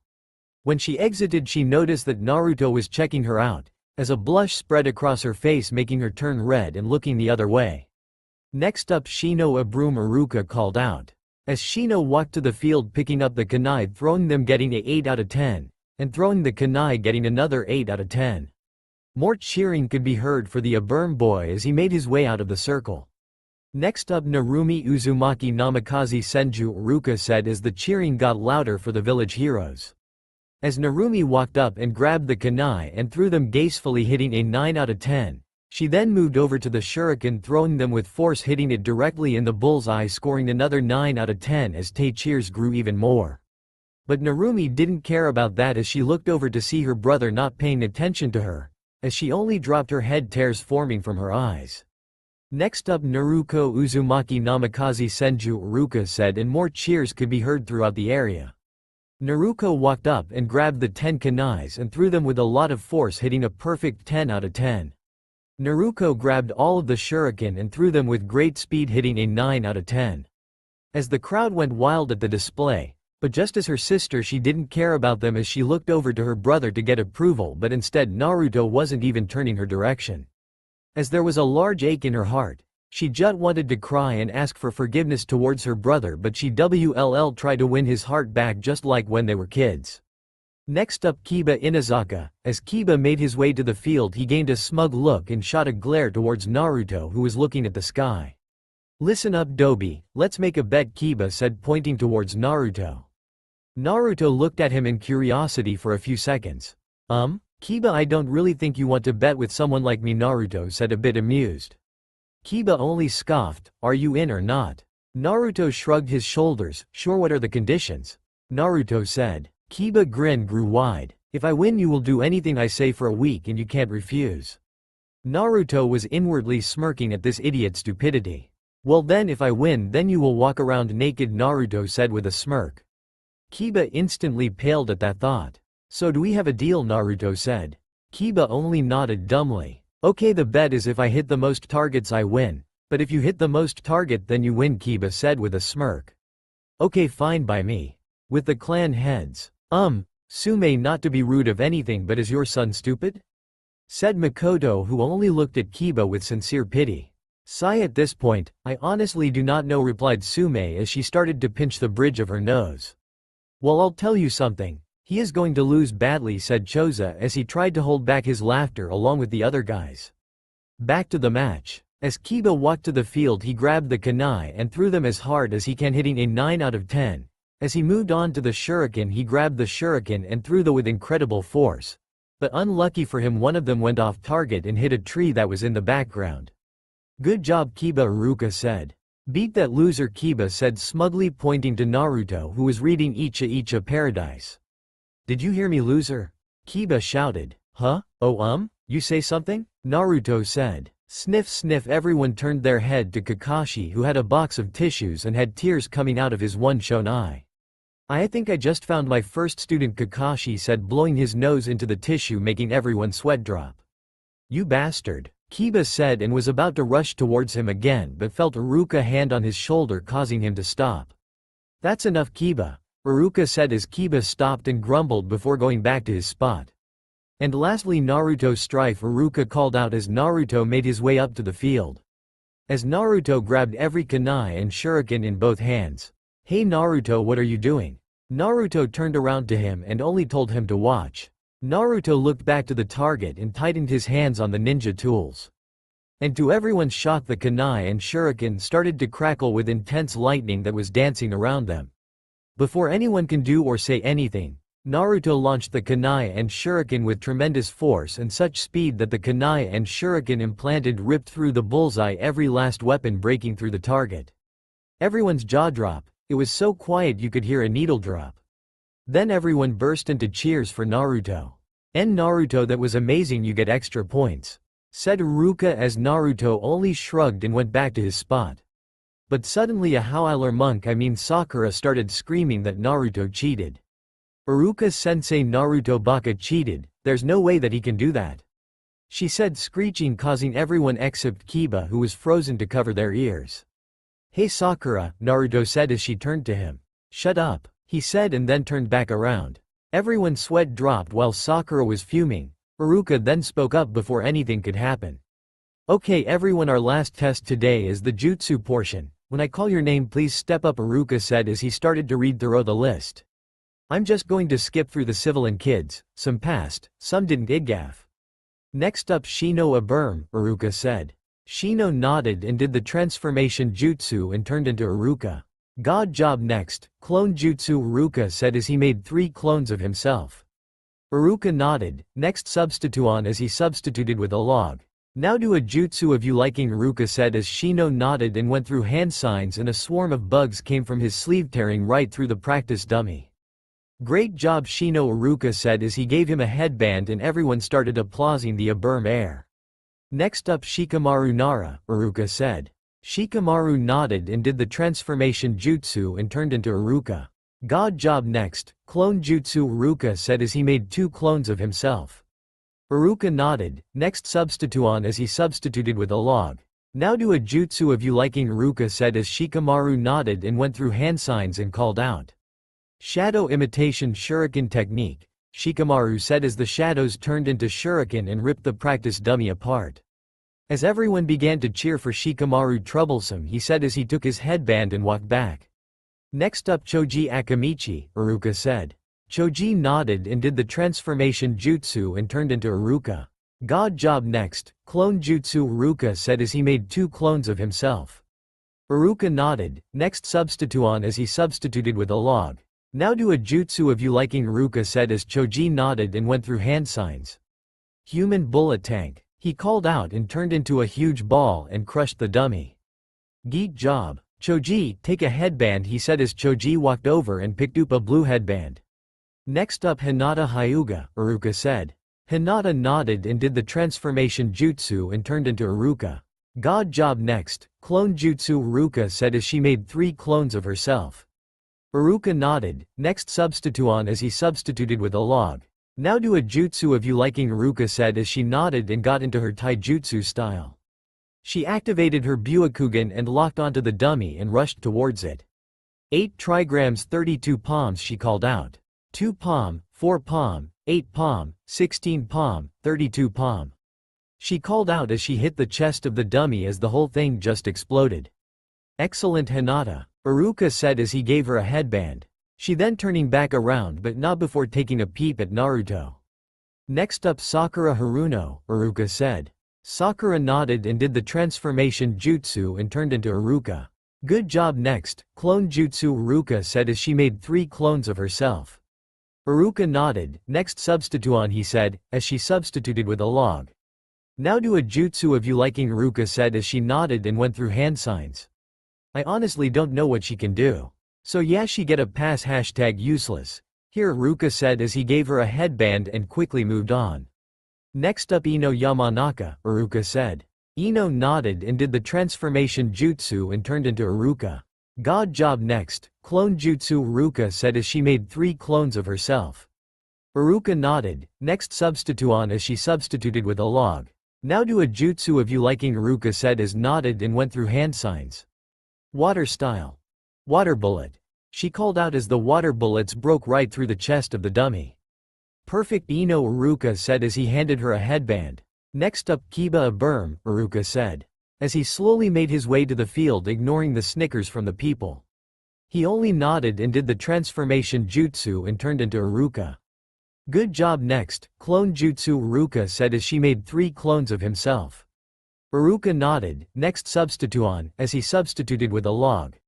"Now do a jutsu of you liking," Iruka said as he nodded and went through hand signs. "Fire style. Fireball jutsu," Kiba called out as he burned the dummy into a crisp. "Good job Kiba," Iruka said and gave him a headband. Kiba only nodded and slowly walked back to his spot. But not before shooting a dirty glare towards Naruto.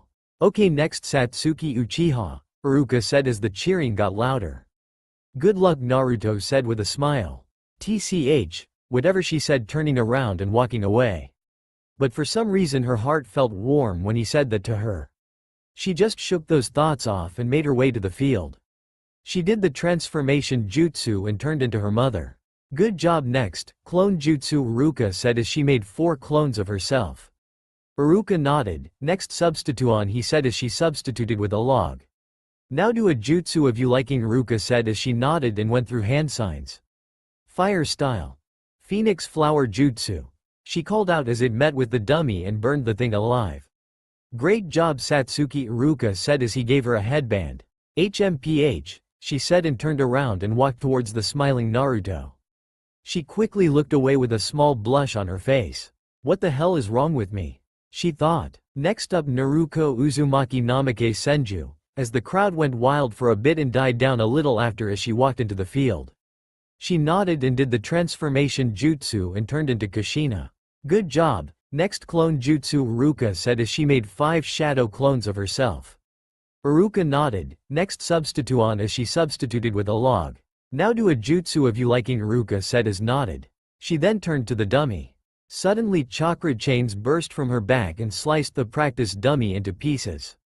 The crowd started cheering louder than before. Great job, Naruto, Iruka said and handed her the headband. She then took a glance at her brother who was looking at the sky. She felt like she was about to cry but forced it down and walked back to her same spot. Next up, Narumi Uzumaki Namake Senju. The crowd burst into cheers and calmed down a little after. She made her way into the field. Are you ready, Iruka said as she nodded and did the transformation jutsu and turned into Minato. Good job. Next, clone jutsu, Iruka said as she made 4 shadow clones of herself. Iruka nodded. Next substitution as she substituted with a log. Now do a jutsu of you liking, Iruka said as nodded. She then turned to the dummy. She summoned 2 shadow clones and reached her hand out. The clones both put their hands over the original and started to claw on the top of her hand, forming a Rasengan. As she turned around with incredible speed and launched herself forward to the dummy and drove the Rasengan through the dummy. Crowds started to cheer like never before. Great job, Narumi, Iruka said and handed her the headband. She glanced over towards her brother looking for praise, but it never came as he was still looking at the sky. She felt a pang inside her heart and slowly moved back towards her spot with her head down. And lastly, Naruto strife, Iruka called out, but there was silence as Naruto made his way to the field. Naruto, are you ready? Iruka said as Naruto gave a small nod. Okay, first transformation, Iruka said and Naruto turned into the 3rd Hokage. Great job, Naruto, Iruka said. Next, clone jutsu, Iruka said as Naruto only shrugged and suddenly 30 shadow clones popped in existence.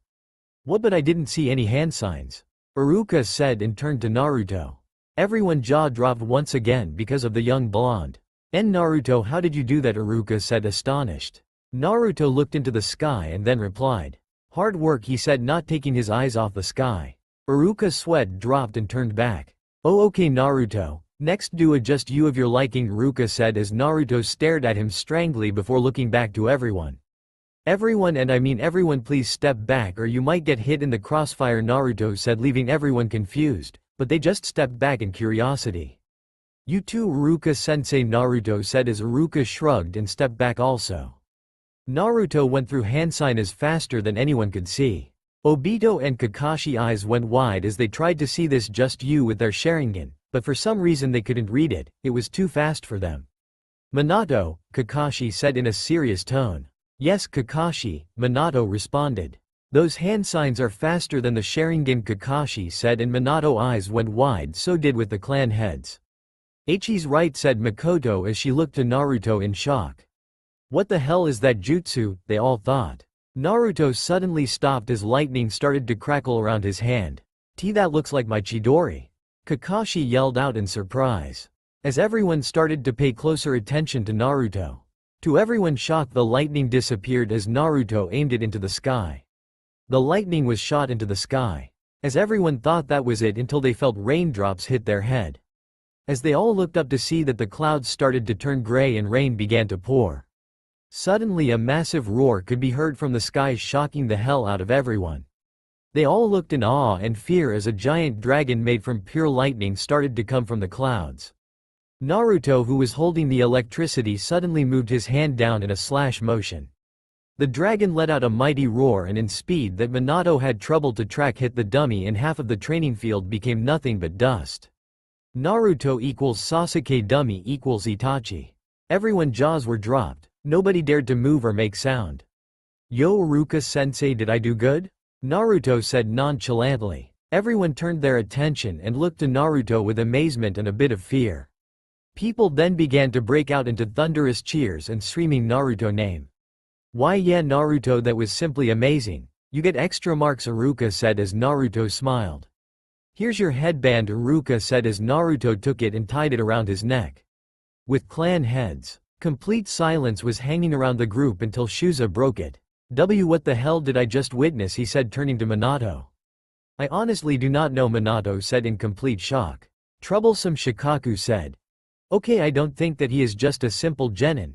Hell, he could even be a jonin with that jutsu, said Shuza. Minato, Jiraiya said seriously as Minato looked to him. We have to ask Naruto, where did he learn that, Jiraiya said as Minato nodded. In a deep underground lair. Lord Danzo, what should we do about this, Naruto person said, a root member. Danzo was in deep thought. He could get the boy into root and under his thumb, and if he refuses then he will die. But the only question is how. As he then turned back to his root ninja. Nothing for now, just keep an eye on the boy, Danzo responded. Hi, Lord Danzo, the root nin said as he disappeared. Soon, Minato, you will fall and I will take over Konoha. Danzo said as he turned back around with an evil grin. Back to the academy. What? Naruto said as all the students were looking at him in a mix of awe, fear and a bit of lust as all just turned away and looked to the talking Iruka. Iruka then gives his speech about being the ninja and stuff. Time skip. Naruto was walking around the village gaining a lot of attention from people, especially the girls. He was about to go to the ramen shop but an Anbu appeared in front of him. Naruto-san, Lord Hokage wishes to speak to you, the Anbu said. Naruto gave an frustrated sigh before vanishing along with the Anbu. Hokage office. Naruto appeared in the Hokage office only to meet the sight of Hiruzen, Minato, Jiraiya, Tsunade, Kushina, Obito, and Kakashi. Yes, Lord Hokage, Naruto said with a heated gaze looking at Minato. Naruto, Minato said softly. Lord Hokage, is this a shinobi matter or a personal matter, Naruto said looking at him, his glare hardening. Oi, Gaki, where did you learn that technique, Jiraiya said looking at Naruto in curiosity. Naruto looked at him for a couple of seconds and turned back to Minato, ignoring Jiraiya. Yes, Lord Hokage, Naruto said, seeing Minato flinch at his title.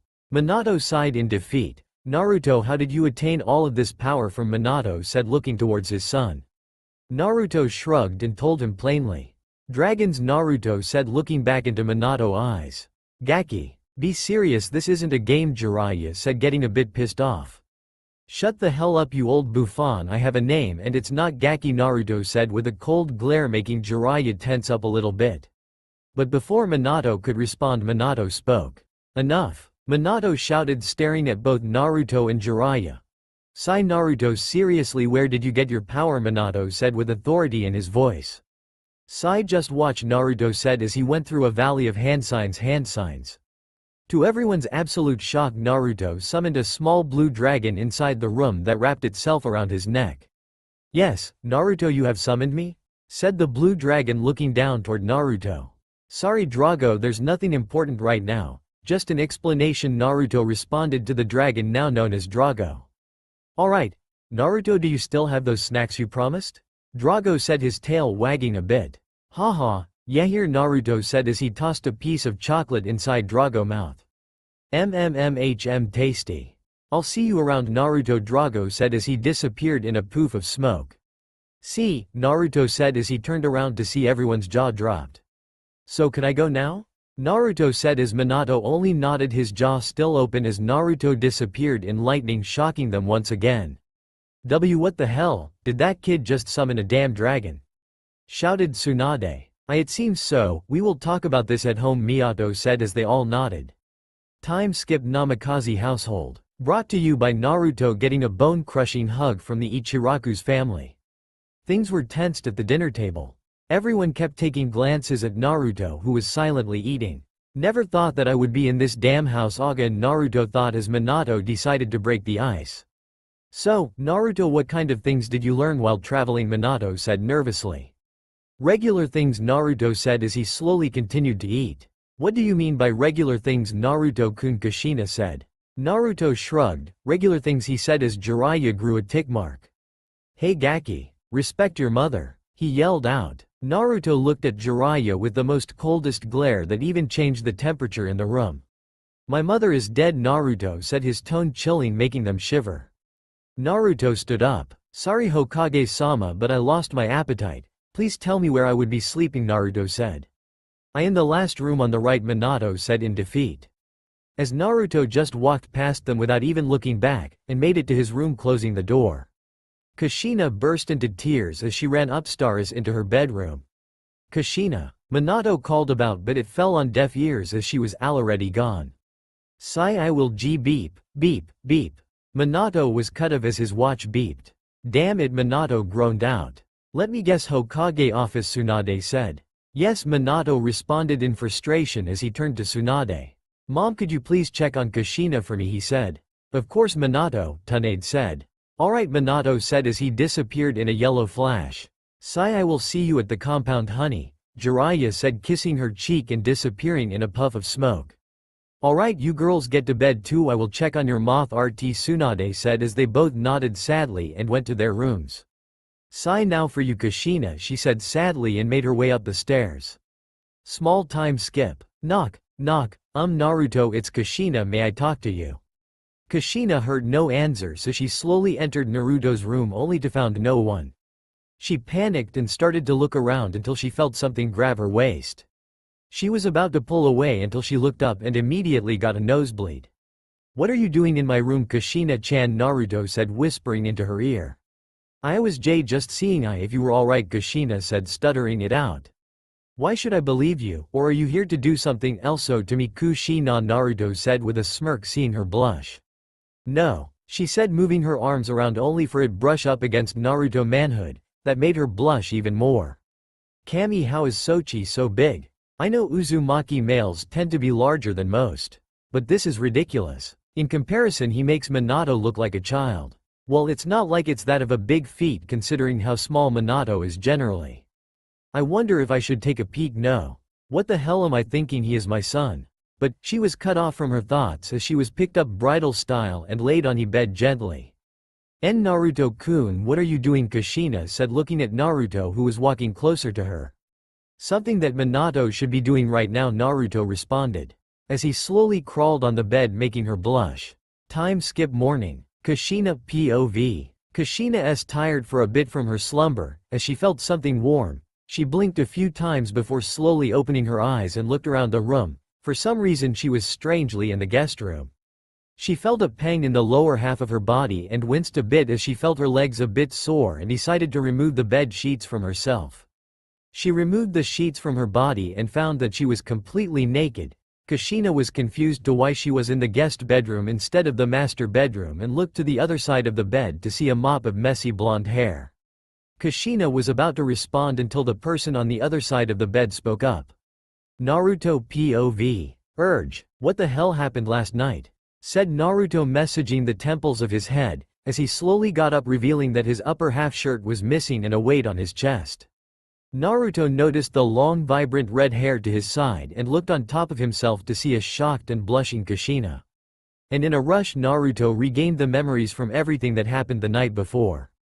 In the real world Naruto was looking to Kushina with an impassive face, meanwhile on the inside Naruto was grinning like a madman. Holy shit, I just banged my mother. Does that make me a motherfucker? Well, screw it, thought Naruto with a huge grin, as he turned his head back to Kushina, who was blushing like a schoolgirl. Regular POV. Kushina-chan, what are you doing in my bed? Naruto said, smiling, seeing the blushing Kushina. Naruto-kun, wait, this isn't what it looks like. Kushina said, pulling the sheets back over her body, with her face turning the same color as her hair. Oh, and what does it looks like? Naruto said in a teasing manner. Kushina couldn't say anything as she looked down, her tears threatening to come out. Please forgive me, Naruto, I don't know what came over myself, it just have been so long since me and Minato have. Well, you know, I couldn't help myself, Yano, Kushina said, tears welling up at the corner of her eyes. Forgive me, Naruto, but she was cut off as a soft pair of lips met with her own. She stared at Naruto with wide eyes before relaxing into the kiss and wrapping her arms around Naruto's neck, bringing him closer on top of her.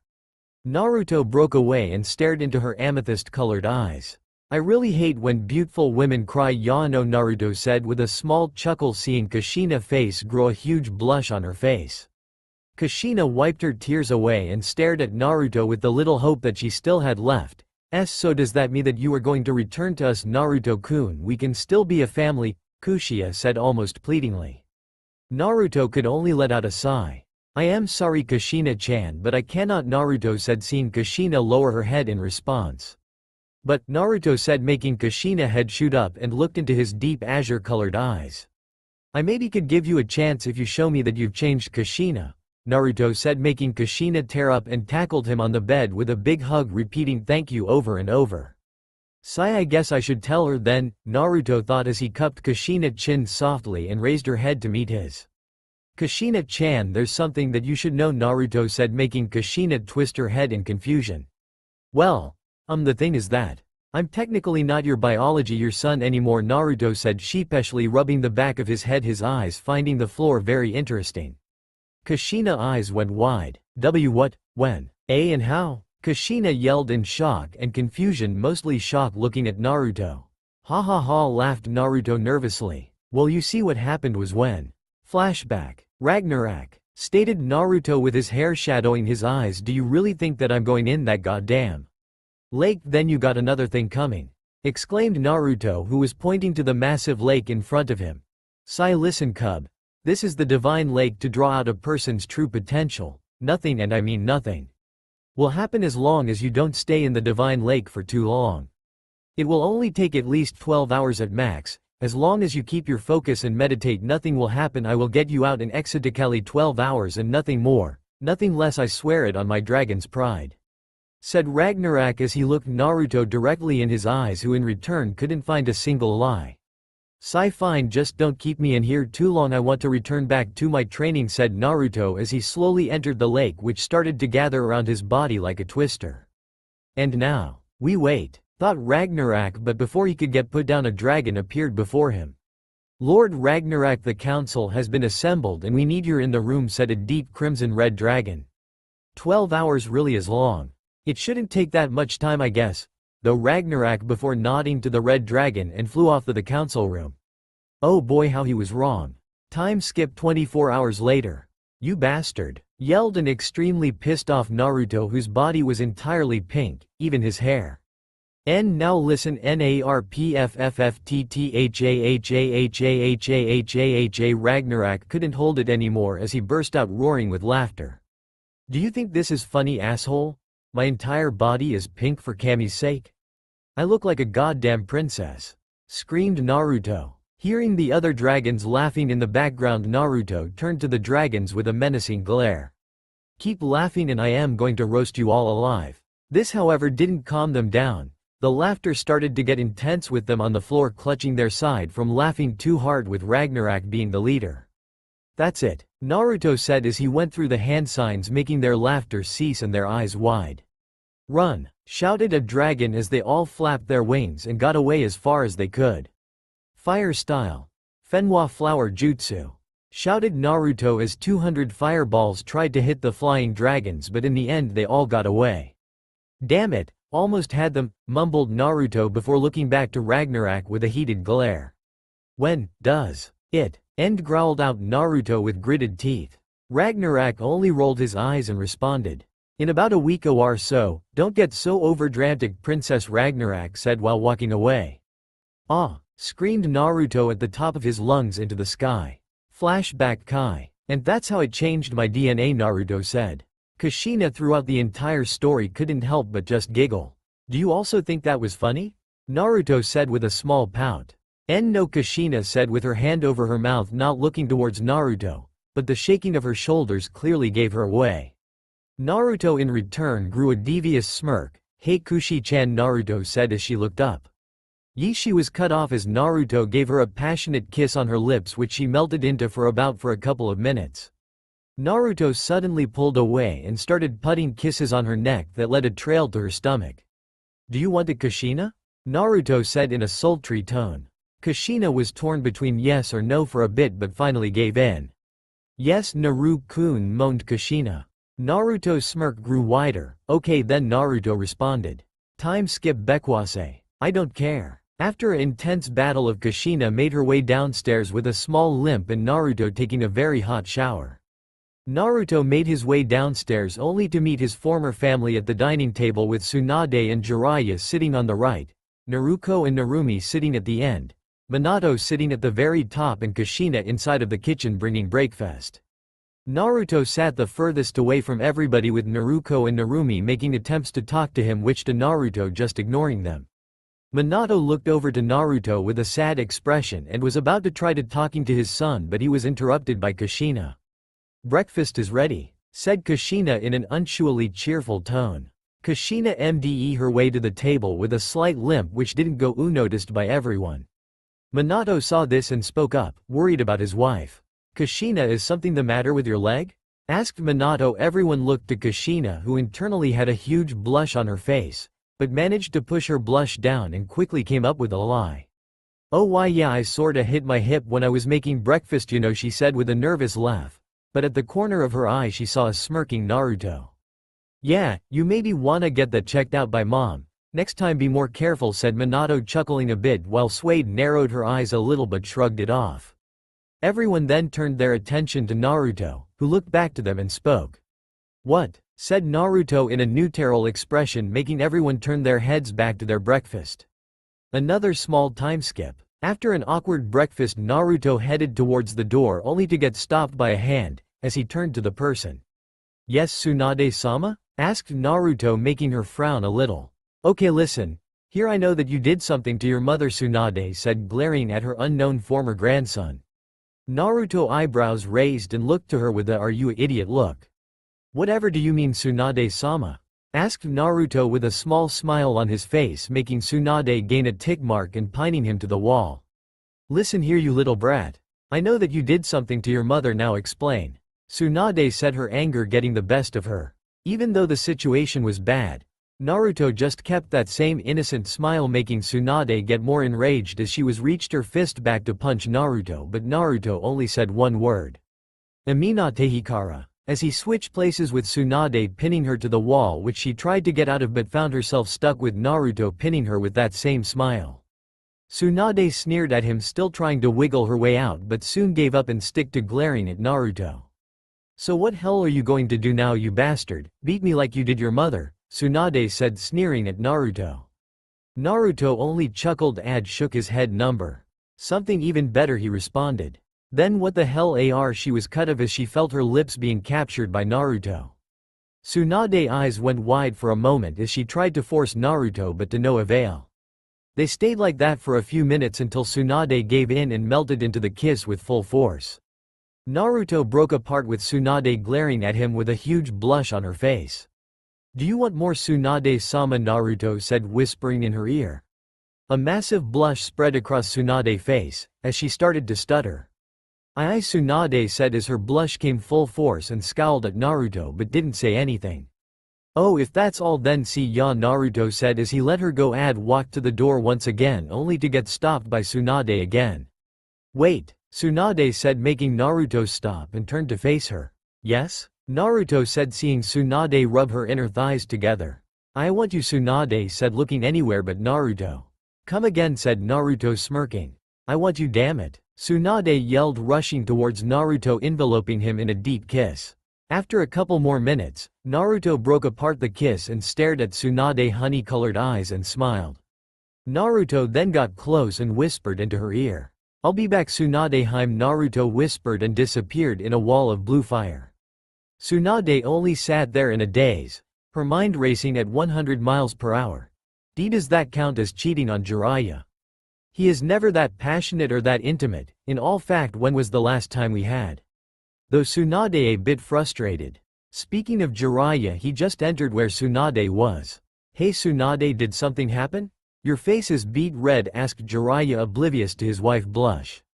Tsunade looked at Jiraiya a bit before responding. Nothing, she said as she suited up and walked past him rather coldly. Oh, okay then Jiraiya responded Jiraiya as he pulled out his notebook giggling like a little schoolgirl and disappearing in a poof of smoke. TIMESKIP Academy. Naruto, who was walking toward the classroom suddenly heard voice shouting and sounds of laughter from the inside. Ha ha ha ha ha ha, laughed most of the boys. Shut the hell up, it was a bet. Growled a familiar voice. Yay, leave Kiba-kun alone, shouted a screeching pink-haired banshee. Sighed troublesome. At least put some socks on, said a lazy voice. Everyone was soon brought out of their thoughts as the classroom door opened and walked in no one other than Naruto. Yo, Naruto said with a lazy wave and his other hand in his pocket, making most of the girls have stars in their eyes and the boys have a look of jealousy. As Naruto was walking he noticed a certain girl who he met the other day looking at him in curiosity and a small blush on her cheeks, before she twisted her head away not meeting his gaze anymore. Naruto looked over to the girl who was sorting a blush and took in her appearance. Satsuki is a fair-skinned girl of average height with an athletic yet curvaceous build. She has coal-black eyes and waist-length black hair in a Heim-style cut that goes down to her back length with short bangs and chin-length strands framing her face. She has a black forehead protector and wears her village's form-fitting kunoichi uniform. It is black-colored, with a blue skirt around her waist. Naruto walked up to the empty seat beside Satsuki. "Is there someone sitting here?" asked Naruto. "HMPH, no," Satsuki responded, crossing her arms. "Then may I sit here?" asked Naruto politely. "Do whatever you want," Satsuki responded, making Naruto smile and take a seat.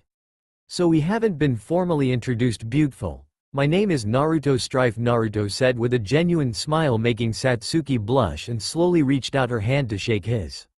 "TCH. My name is Satsuki Uchiha and don't you forget it," she responded quickly, turning her head back around, not letting Naruto see her blush. But unfortunately Naruto saw this and smirked, deciding to tease her. "Hey Satsuki, you wouldn't be blushing, would you?" Naruto said, getting closer to her.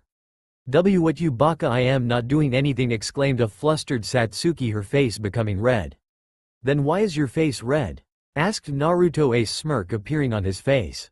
Was the only response Satsuki could give, but gave up and decided to glare at Naruto. But in truth the blush on her face wasn't helping at all.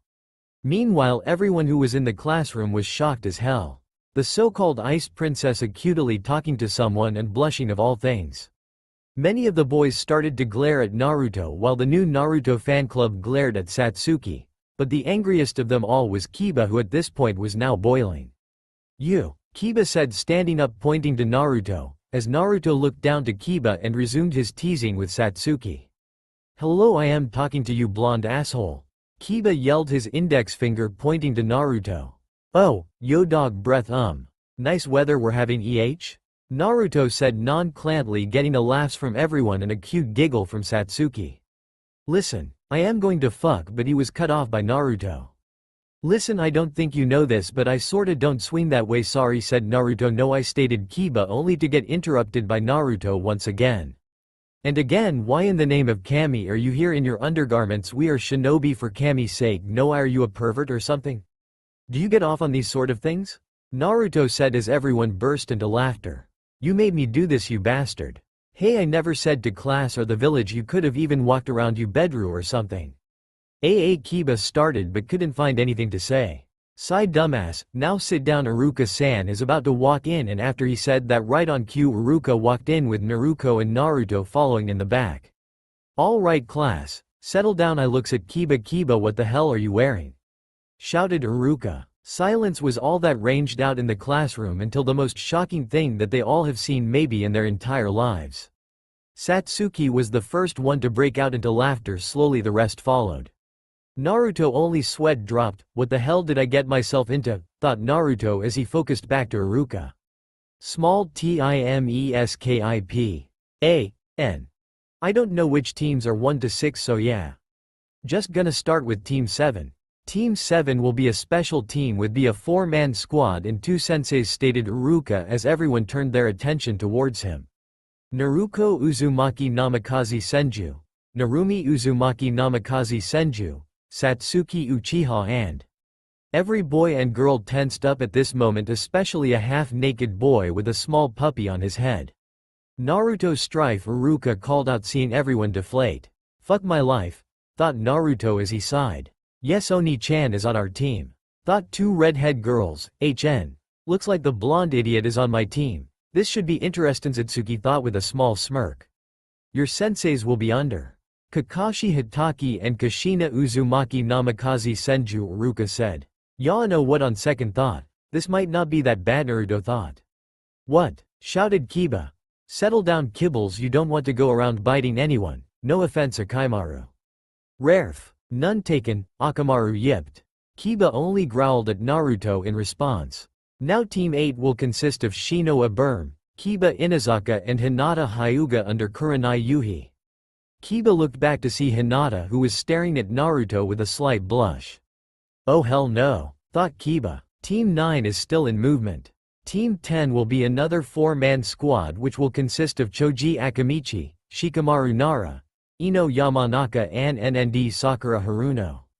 Your genin senseis will be here shortly. Once again, I'm very proud of you all. Please be careful in the near future. And with that, Iruka bowed and left the classroom. It didn't take very long for the Junins to come and enter the room. The door slid back, showing a fair-skinned woman of slender build. She has long black untamed hair reaching her upper back, and very unique eyes that are red in color, with an additional ring in them. She is wearing makeup consisting of red lipstick and purple eyeshadow. Her regular outfit consists of a red mesh armor blouse with only the right sleeve visible. Her hands and upper thighs are also wrapped in bandages, and she wears the Konoha and regular shinobi sandals. Kurenai entered the room and immediately got all of the males' attention, much to the jealousy from all of the girls. Team 8, you are with me, Kurenai said as they all got up and walked to their new sensei. At the corner of her eye, Kurenai spotted the blonde who was looking at her intently. She got a full look at him and slightly blushed, so she decided to tease him a little just for the hell of it.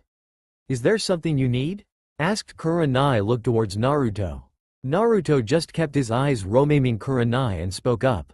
Silly me, I'm sorry, but you are so beautiful, it's like staring at an angel itself, Naruto said with a charming smile, causing her to blush even harder. Okay, there's no way in hell this is gonna happen, Akiba said as he grabbed Kurenai by the wrist along with the rest of Team 8 and walked outside the door. What the hell was that, Satsuki said, her tone slightly angry. Satsuki, Naruto said as he grabbed her hand. She is beautiful and all, but you are even more beautiful, Naruto said as he kissed her hand softly, making her gain a massive blush. Baka! Satsuki yelled and snatched her hand away from him, her face burning a crimson red. Suddenly the door opened and entered a tall man, with brown eyes, olive skin, short black spiky hair, and a beard.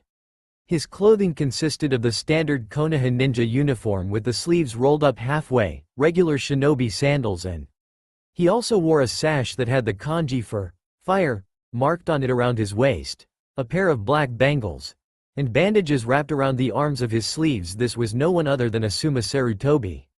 Alright Team 10, you're with me, Asuma said as he took a puff of his cigarette, as the team quickly made their way down the stairs, but not before Sakura sent Naruto one last glare, who was before leaving the classroom. Slowly, but one by one, the Junin senseis entered, taking their teams. Times KIP 1 hour later. Where the hell is he? Shouted an enraged Naruto, along with Narumi nodding in agreement and secretly taking glances at their brother. But right after she said that, the door suddenly slammed open, revealing a pissed of Kushina dragging a tall man with gravity-defying silver hair wearing a black ninja veil that covers his left eye like a sack of potatoes. This man was no one other than Kakashi Hitaki, aka Kakashi of the Sharingan. Mom! Shouted both twins in unison, humping up and down. Kushina anger vanished and chuckled at her kids' antics. She suddenly looked at the top row to see Naruto, who winked at her, making her blush a bit. Kushina cleared her voice and spoke up.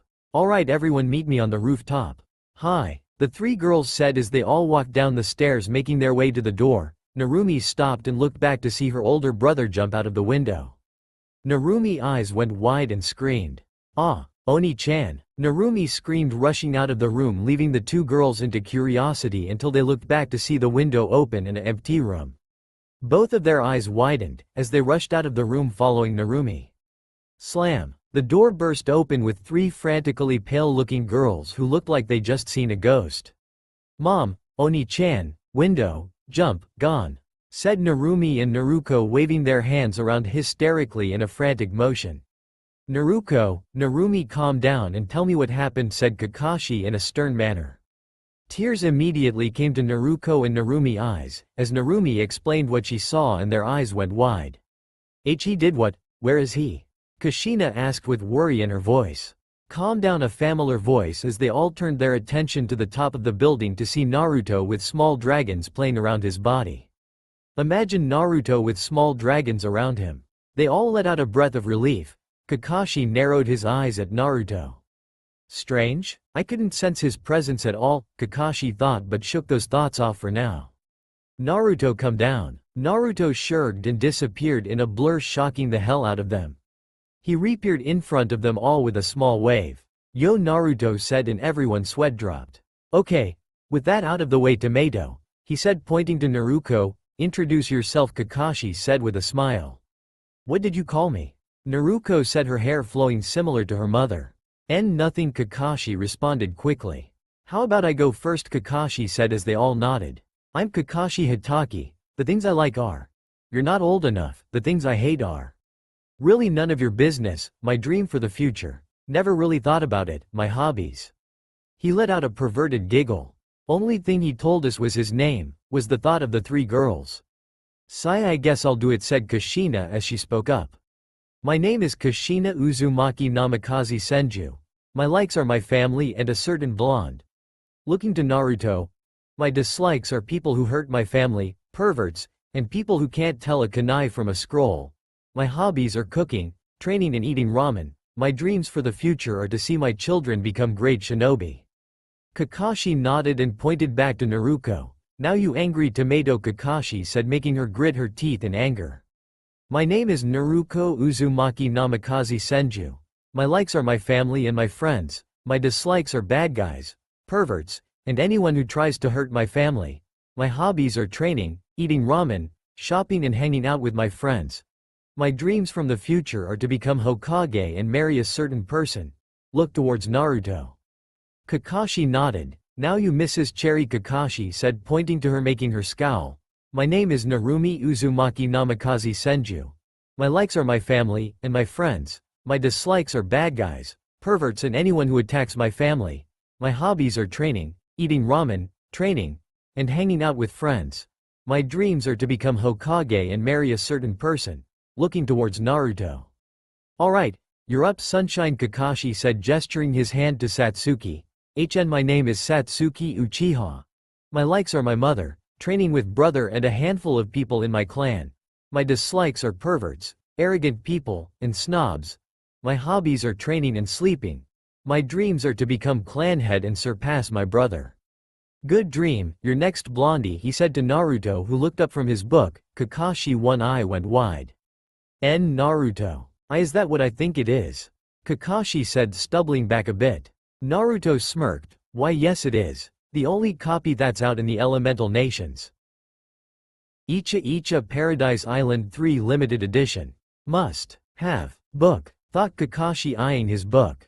Kushina interrupted. Oh yeah, Gamensai, Kushina. Alright Naruto, give us your likes, dislikes, hobbies and dream for the future.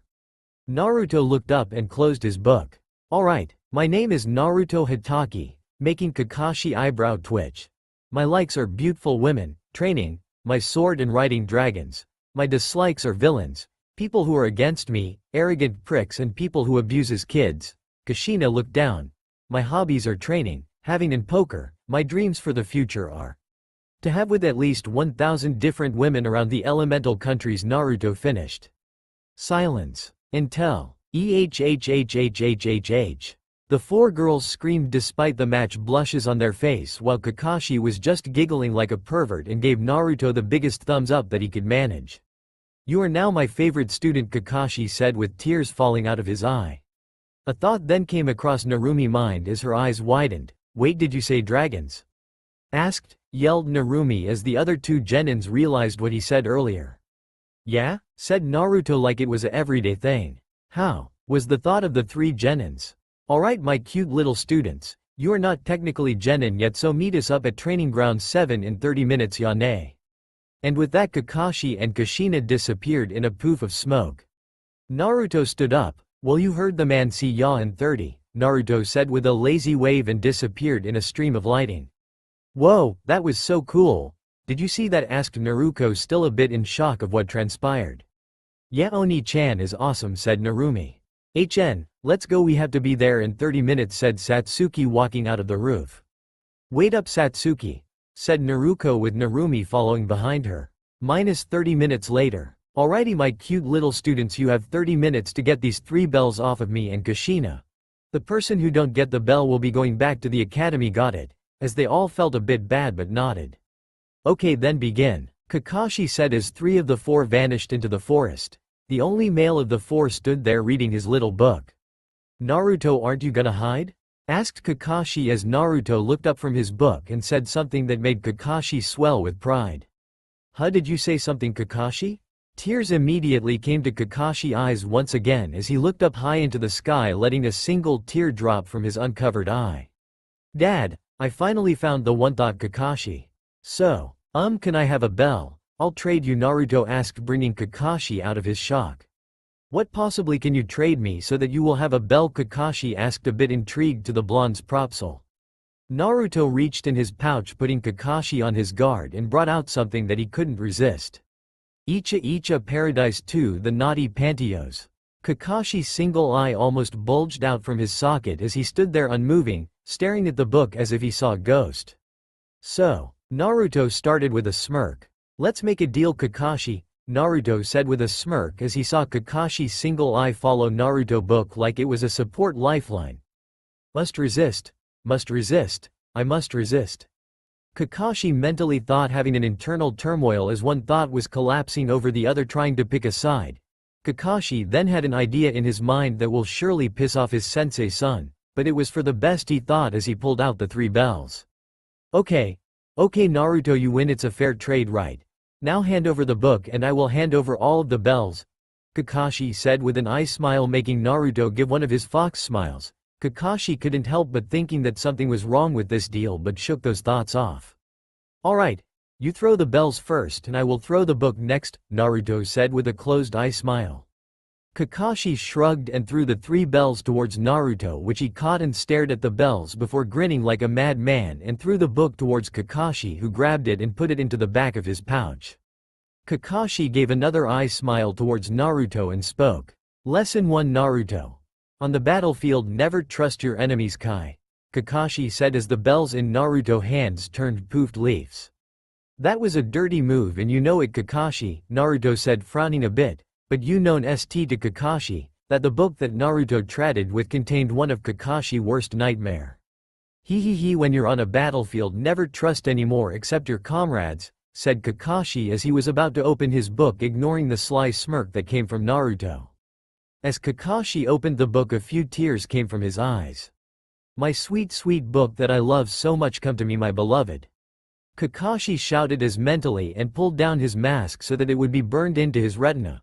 But as soon as he opened the book, his worst fears came to his heart. His Icha Icha wasn't there, instead it was a marriage between him and Guy. Think of them as they are in canon. "No," screamed Kakashi comically, as his voice could be heard around all of the elemental nations. After a couple minutes of Kakashi vomiting and swearing, he got to his feet and regained himself, all the while narrowed his one eye and covering the other toward Naruto, who was on the ground rolling with laughter. "Naruto, do you think that was funny? I had my Sharingan activated for Kami's sake," shouted Kakashi, getting even more angry hearing his sensei's wife roaring with uncontrollable laughter. My Kakashi, I didn't expect that you would actually fall for the oldest trick in the book," Naruto said, chuckling, seeing Kakashi with literal steam coming from his head. "So are you ready to start our little battle now?" Naruto said as he stared at Kakashi with amusement dancing in his eyes. "Sigh, alright, Naruto, let's begin," said Kakashi as he pulled out 2 kunai and held one of them in each. Kakashi then rushed towards Naruto, a kunai in each hand. He closed the distance faster than a Chunin-level ninja could see, slashing the kunai at the blonde. Naruto responded back by smirking and leaning back until his back almost touched the ground, showing off his extremely flexible skills. Naruto then caught one of Kakashi's legs and then slammed him into the ground, making a few cracks appear where Kakashi had met. Naruto looked down and heard a poof. Suddenly Naruto had to spin around and block a kick that was aiming towards his chest that sent him sailing back a couple of feet. "So you decided to use your Sharingan, huh, sensei?" said Naruto with a smirk as he stared at Kakashi, who only gave him an eye smile in return. "Well, since I'm going against a person such as yourself, then I better take you seriously," said Kakashi as he got back into his fighting stance. Naruto let out a dangerous smile and charged at Kakashi with blinding speed, catching him off guard. Kakashi suddenly had to duck a kick that almost took his head clean off as he looked back to see Naruto with a bloodthirsty grin and 3 broken trees with a huge fist mark that were inside of them. "Holy shit," thought everyone who was looking at the match. "Damn it, there is no way in hell that he is an actual genin, but where did he get all of this strength from?" thought Kakashi, narrowing his eyes at Naruto. Deciding to test something, Kakashi went through hand signs, but Naruto only made one and landed on Dragon Kaden. Great Dragon Fire technique. Naruto then opened his mouth and shot a massive dragon towards Kakashi, shocking the hell out of him and everyone who was watching the fight. Naruto jutsu just cleared out half of the portion of the forest, completely evaporating anything in its path. Naruto looked through the forest for Kakashi, only to not see anyone. He took a deep breath to calm down and closing his eyes, letting his senses do the work, waiting for the slightest disturbance in the area. Naruto's eyes snapped open as he looked 45 degrees to the right, and with even looking he launched a kunai towards the sound and heard a thump that was nailed to the tree. He heard a poof. Naruto had to quickly jump back in order to avoid Kakashi rooting out from the ground with an uppercut that was made to take his head off. As he kicked Kakashi, sending him in the air, and went through hand signs. "Wind style. Great breakthrough," said Naruto, as the Justu hit Kakashi dead on impact. Poof. N. Surrender, Naruto, Kakashi said, his voice getting serious. "Why would I surrender when things are getting good?" "Well, it's about time I get serious," Naruto said with a bloodthirsty smile.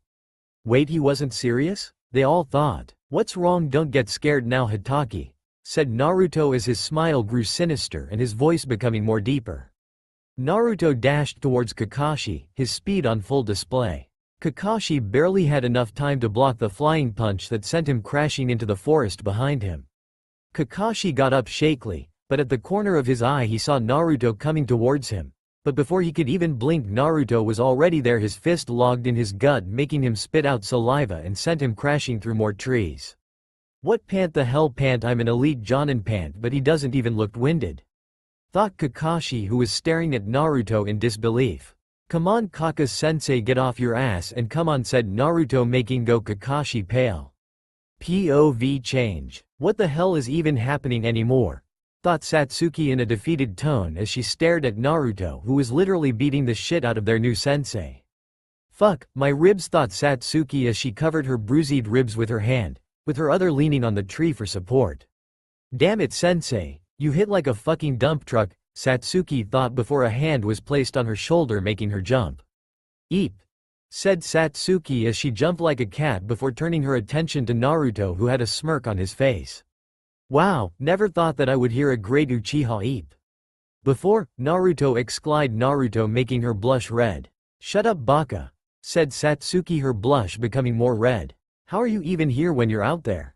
Satsuki said, pointing to another Naruto who was tossing Kakashi around like a rag doll, who in return was screaming like a girl. "Oh, I'm just a clone," Naruto said casually, as he walked towards her, and picking her up bridal style, making her blush even more. "Hang on tight," Naruto said as they both disappeared in a blur. Scene change. "Narumi, we have to find Oni-chan and Satsuki," said Naruko as she and her sister are currently hiding in the bush from their mother. "No need," a voice said that came from behind them, startling them, as the twins looked back to see Naruto. "Oni-chan," the two redheads said in unison. "Yo," Naruto said with a lazy wave. "How are you here when you are fighting Kakashi-sensei?" said Narumi as she could hear Kakashi pleas for mercy and Naruto insane laughter. "I'm a clone, now let's go. I already know the real meaning to the bell test," Naruto said, leaving them confused. "What real meaning?" asked Naruko as she stared at Naruto confused. I'll explain it later, now grab onto me, Naruto said as they did and left in a shunshin. Back with Kakashi and Naruto. Please Naruto, you win, just please don't do what you are about to do, I beg you. Shouted Kakashi as he was on his knees on the ground and literal tears were coming from his eyes. Give me the bells, the actual bells this time Kakashi, said Naruto, who was holding a lighter over Kakashi Icha paradise. But, Kakashi said, trying to reason only for Naruto to move the lighter closer towards the novel. Fine, grumbled Kakashi as he tossed two of the bells towards Naruto and Naruto tossed the books towards Kakashi. My precious, you're back, Kakashi shouted, but as soon as he opened it, in the book was no one other than a naked Maida guy. Kakashi passed out on the scene. Little did Naruto know, after this event Kakashi was traumatized for life. So, I guess Kushina has the last other one, this will be fun, Naruto said, licking his lips and disappearing in lightning. Scene change. Now where did those little brats run off to? Said Kushina, who was holding a wooden sword. She was then cut off as she felt something took her waist, as she snapped her head around thinking that it was one of her daughters, only to looking into the eyes of Naruto. So Kushi-chan, how about you hand over those bells, if not then, said Naruto in a seductive tone, reaching down and slipped his hands into her panties and squeezed her ass, making her moan. On Naruto-kun, not now, whispered Kushina, trying to keep her voice down but was failing. What is it, Kushi-hime? You like it when I touch up here, don't you? Naruto said in a sultry tone as he snaked his other hand into her bra and cupped one of her breasts in his hands and started to play with them, making her moans get louder until he stopped, making her look back at him confused. Thanks for the bell, Kushi-chan, Naruto said, and before she could respond he neck chopped her, efficiently knocking her out. Time skip. Ah! Kakashi screamed as he jerked up from his dream in a cold sweat. Phew! Thank Kamae, that was just a dream, a horrible, horrible dream that should not have existed, Kakashi thought before turning over and was about to go back to sleep until he was staring into the eyes of his worst nightmare that almost made his heart stop. Hello my youthful rival, it seems that we haven't had enough yet, how about another round?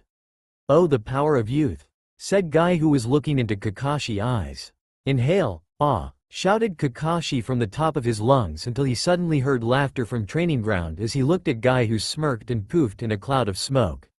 Kakashi eyebrows raised as he looked in front of him, only to see a laughing Naruto, along with the rest of his newly formed team giggling. So do we pass, Kakashi? Asked a grinning Naruto, who was looking towards him with an amused smirk. Sigh, yes, you guys pass, welcome to Team 7 inches, said Kakashi with an eye smile. Alright, Yane, Naruto said as he poofed in a plume of smoke. Wait for us, said the three girls as they all ran to find Naruto. So Kushina, how did he get the bells from you? Asked a curious Kakashi, who was confused to see an uninjured Kushina. Well, he snuck up behind me and knocked me out, said Kushina quickly, hoping Kakashi wouldn't catch on to her. Kakashi watched her closely for a while but shrugged it off as nothing. Well then, we'd better report to Minato, Kushina said as she disappeared in a poof of smoke. How strong are you really, Naruto? Thought Kakashi as he put his hands in a ram seal and poofed away also. Time skip. Minato sat behind his desk, as per usual. Jiraiya stood to his left and Tsunade to his right. Before him were the Junin selected to lead Genin teams from the graduation class. Among them were many of the strongest Jonin that Konoha had to offer. Asuma Sarutobi, son of their Hokage and the captain of the newest generation Ino Shikacho plus Sakura. He was a former member of the Guardian 12, but had to come to Konoha back after his service under the daimyo. Next to him was Kurenai Yuhi, the Genjutsu mistress of Konoha. She is currently the captain of Team 8, consisting of Kiba Inazaka, Shino Aburm and Hinata Hyuga. The last Jonins in line was his wife and former student, Kushina, and Kakashi, who is in charge of Team 7, which consists of Narumi Uzumaki Namikaze Senju, Naruko Uzumaki Namikaze Senju, Satsuki Uchiha, and last but not least his son Naruto Strife. All of them wore their traditional shinobi attire.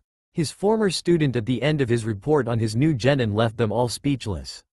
So, you're saying that one of your newly formed genin bribed you for an Icha paradise, went toe-to-toe with one of my strongest jonin without breaking a sweat, and finally knocked you unconscious with a picture of my undressed jonin?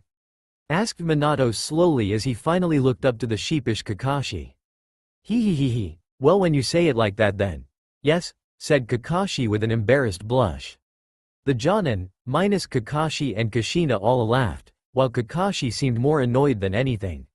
I don't know why any of you are laughing, Kakashi said, shutting everyone up. It took him 10 minutes to defeat me, while it wouldn't take him half the time for him to kick all of your asses, Kakashi retorted, pissing them all off, but before any of them could say anything they were silenced by the Hokage. Minato cleared his throat, getting their attention. Well, Minato said, looking at his former student, since you are here, go ahead and do your report on Team 7 inches. Kakashi gave a slight nod to Kushina, who then took a step in front of the rest of the Jonin. She looked at Minato with a proud smile. To start, Satsuki Uchiha, Naruto and Narumi are all amazing kunoichis. Their bloodline runs strong in their veins.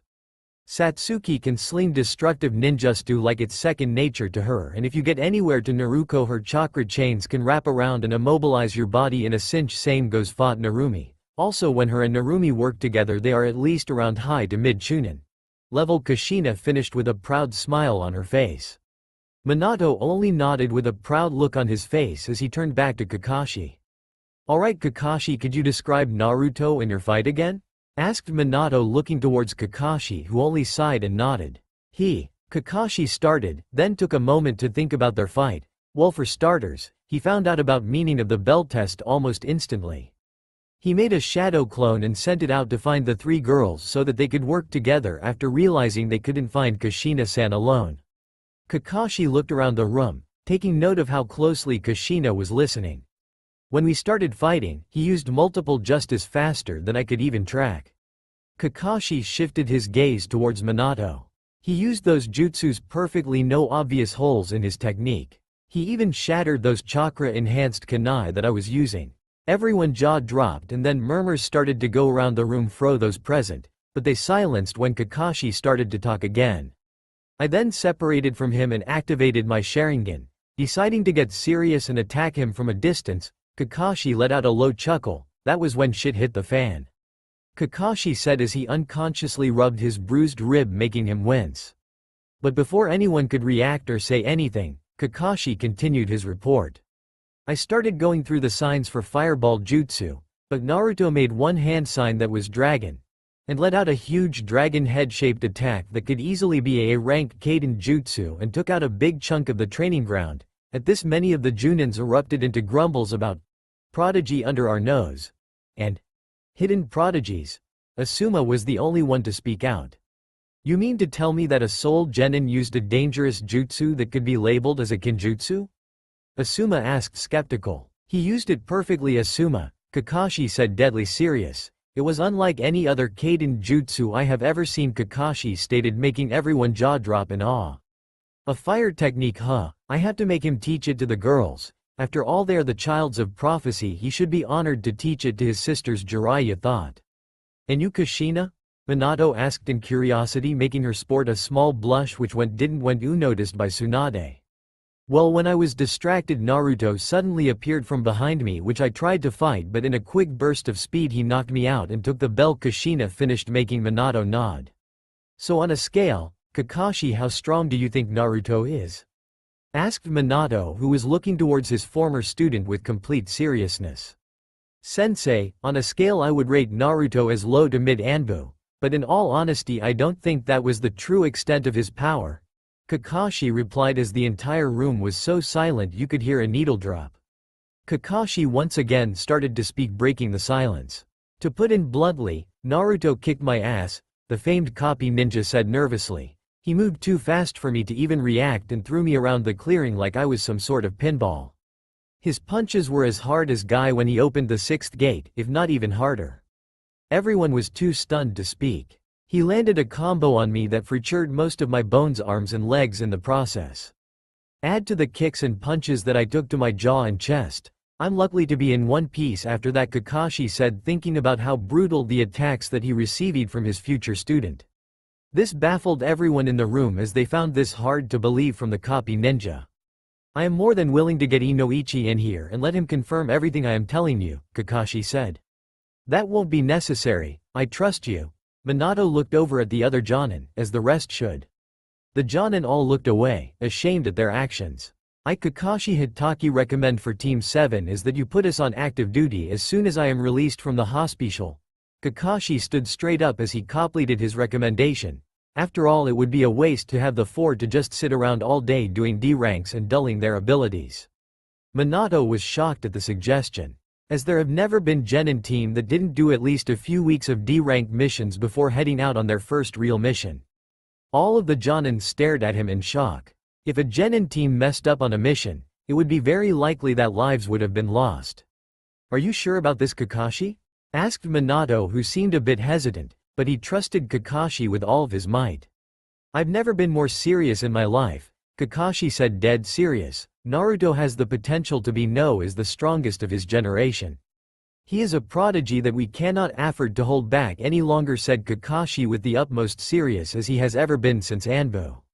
Minato took a moment to think before he let out a sigh. "Fine, we will do this your way, Kakashi," Minato said as he stood up and looked at all of his Jonin. "I will begin preparing D ranks for all of your teams, with the exception of Team 7. When the rest of you think your teams are ready, come talk to me about C-rank missions." "Hi, Hokage-sama," they all responded. Dismissed. All of the Jonin made their way out, except Kakashi and Kushina, who stayed back. "Guys, I think we need to talk about Naruto." Time skip night. Konoha Forest. Naruto was walking towards the Uzu-sen Nami compound, as he was a bit winded after the training that he just did. He suddenly felt the air shifting into his direction and let out a small smirk before he had to dodge. As a chakra-enhanced fist almost connected to his face, blowing everything back in its path. The figure jumped down towards Naruto with a pissed-off expression, as if glaring at the blonde with such furiosity that it will set him on fire. The said figure looked around the field hoping to catch the blonde and strangle him. Suddenly the figure heard chuckling that came from behind of a large tree. The figure wasted no time as the person rushed towards Naruto with an enhanced punch, aiming for his head to blow it off. Naruto only laughed in return, which surprised the person greatly. The punch connected with Naruto's stomach, sending him sailing through the air and crashing into multiple trees. The figure smirked as she finally got one up over the blonde-haired Casanova. Her eyes suddenly snapped open, but it was already too late as she received a kick from Naruto that blew her away, sending her flying through the training ground and into the woods. She shakily rose to her feet and stumbled a bit. She immediately put her arms up into a blocking position because she felt something coming in fast. Naruto shot through the air like a bullet, as the woman didn't know what was even going on anymore. 1 minute he was over there and the next minute he was right there. Naruto suddenly dropped from the sky like a falcon and drop-kicked the woman in her guard, throwing her back with pure strength alone as the woman flew towards a tree and crashed through it to the next. Naruto slowly made his way over to the woman, standing in front of her. This woman was well known in this village as the former student of the Sandaime Hokage, the granddaughter of the first Hokage, grandniece of the second Hokage, wife of the legendary Toad Sage, mother of the fourth Hokage, and one of the legendary Sannin. This woman was no other than Tsunade Senju. "So if I ask, why is the legendary Tsunade Senju attacking little Olmi?" asked Naruto in a playful tone, making the woman growl in anger. "TCH. So what are you gonna do now, brat? It's not like you could kill me," said Tsunade with a scoff as Naruto kept that same innocent smile on his face like last time, making her even more angry. "You know that I could easily kill you with one finger, but I rather do what I previously planned on doing," said Naruto with a smirk as she gave him a smirk of her own. "Oh yeah, and what is th?" But she was cut off as Naruto smashed his lips onto her, making her eyes widen. Tsunade tried to grab Naruto, only for her hand to be grabbed by his and spreaded behind her head in a. After 5 minutes of a hot and steamy makeout session, Naruto broke apart the kiss, which left Tsunade feeling like the warmth had been taken away from her. "So pant, how did pant that make you feel?" said Naruto, panting with a sultry grin effect on his face. "Screw pant you," responded Tsunade with a crimson-red blush on her face and a look that had heart in her eyes. "Okay fine, then I'll leave," Naruto said with an inside smirk, getting up, but before he could even move he felt her hand grab his shirt. She started to hesitate. "Damn, why is it so hard all of a sudden?"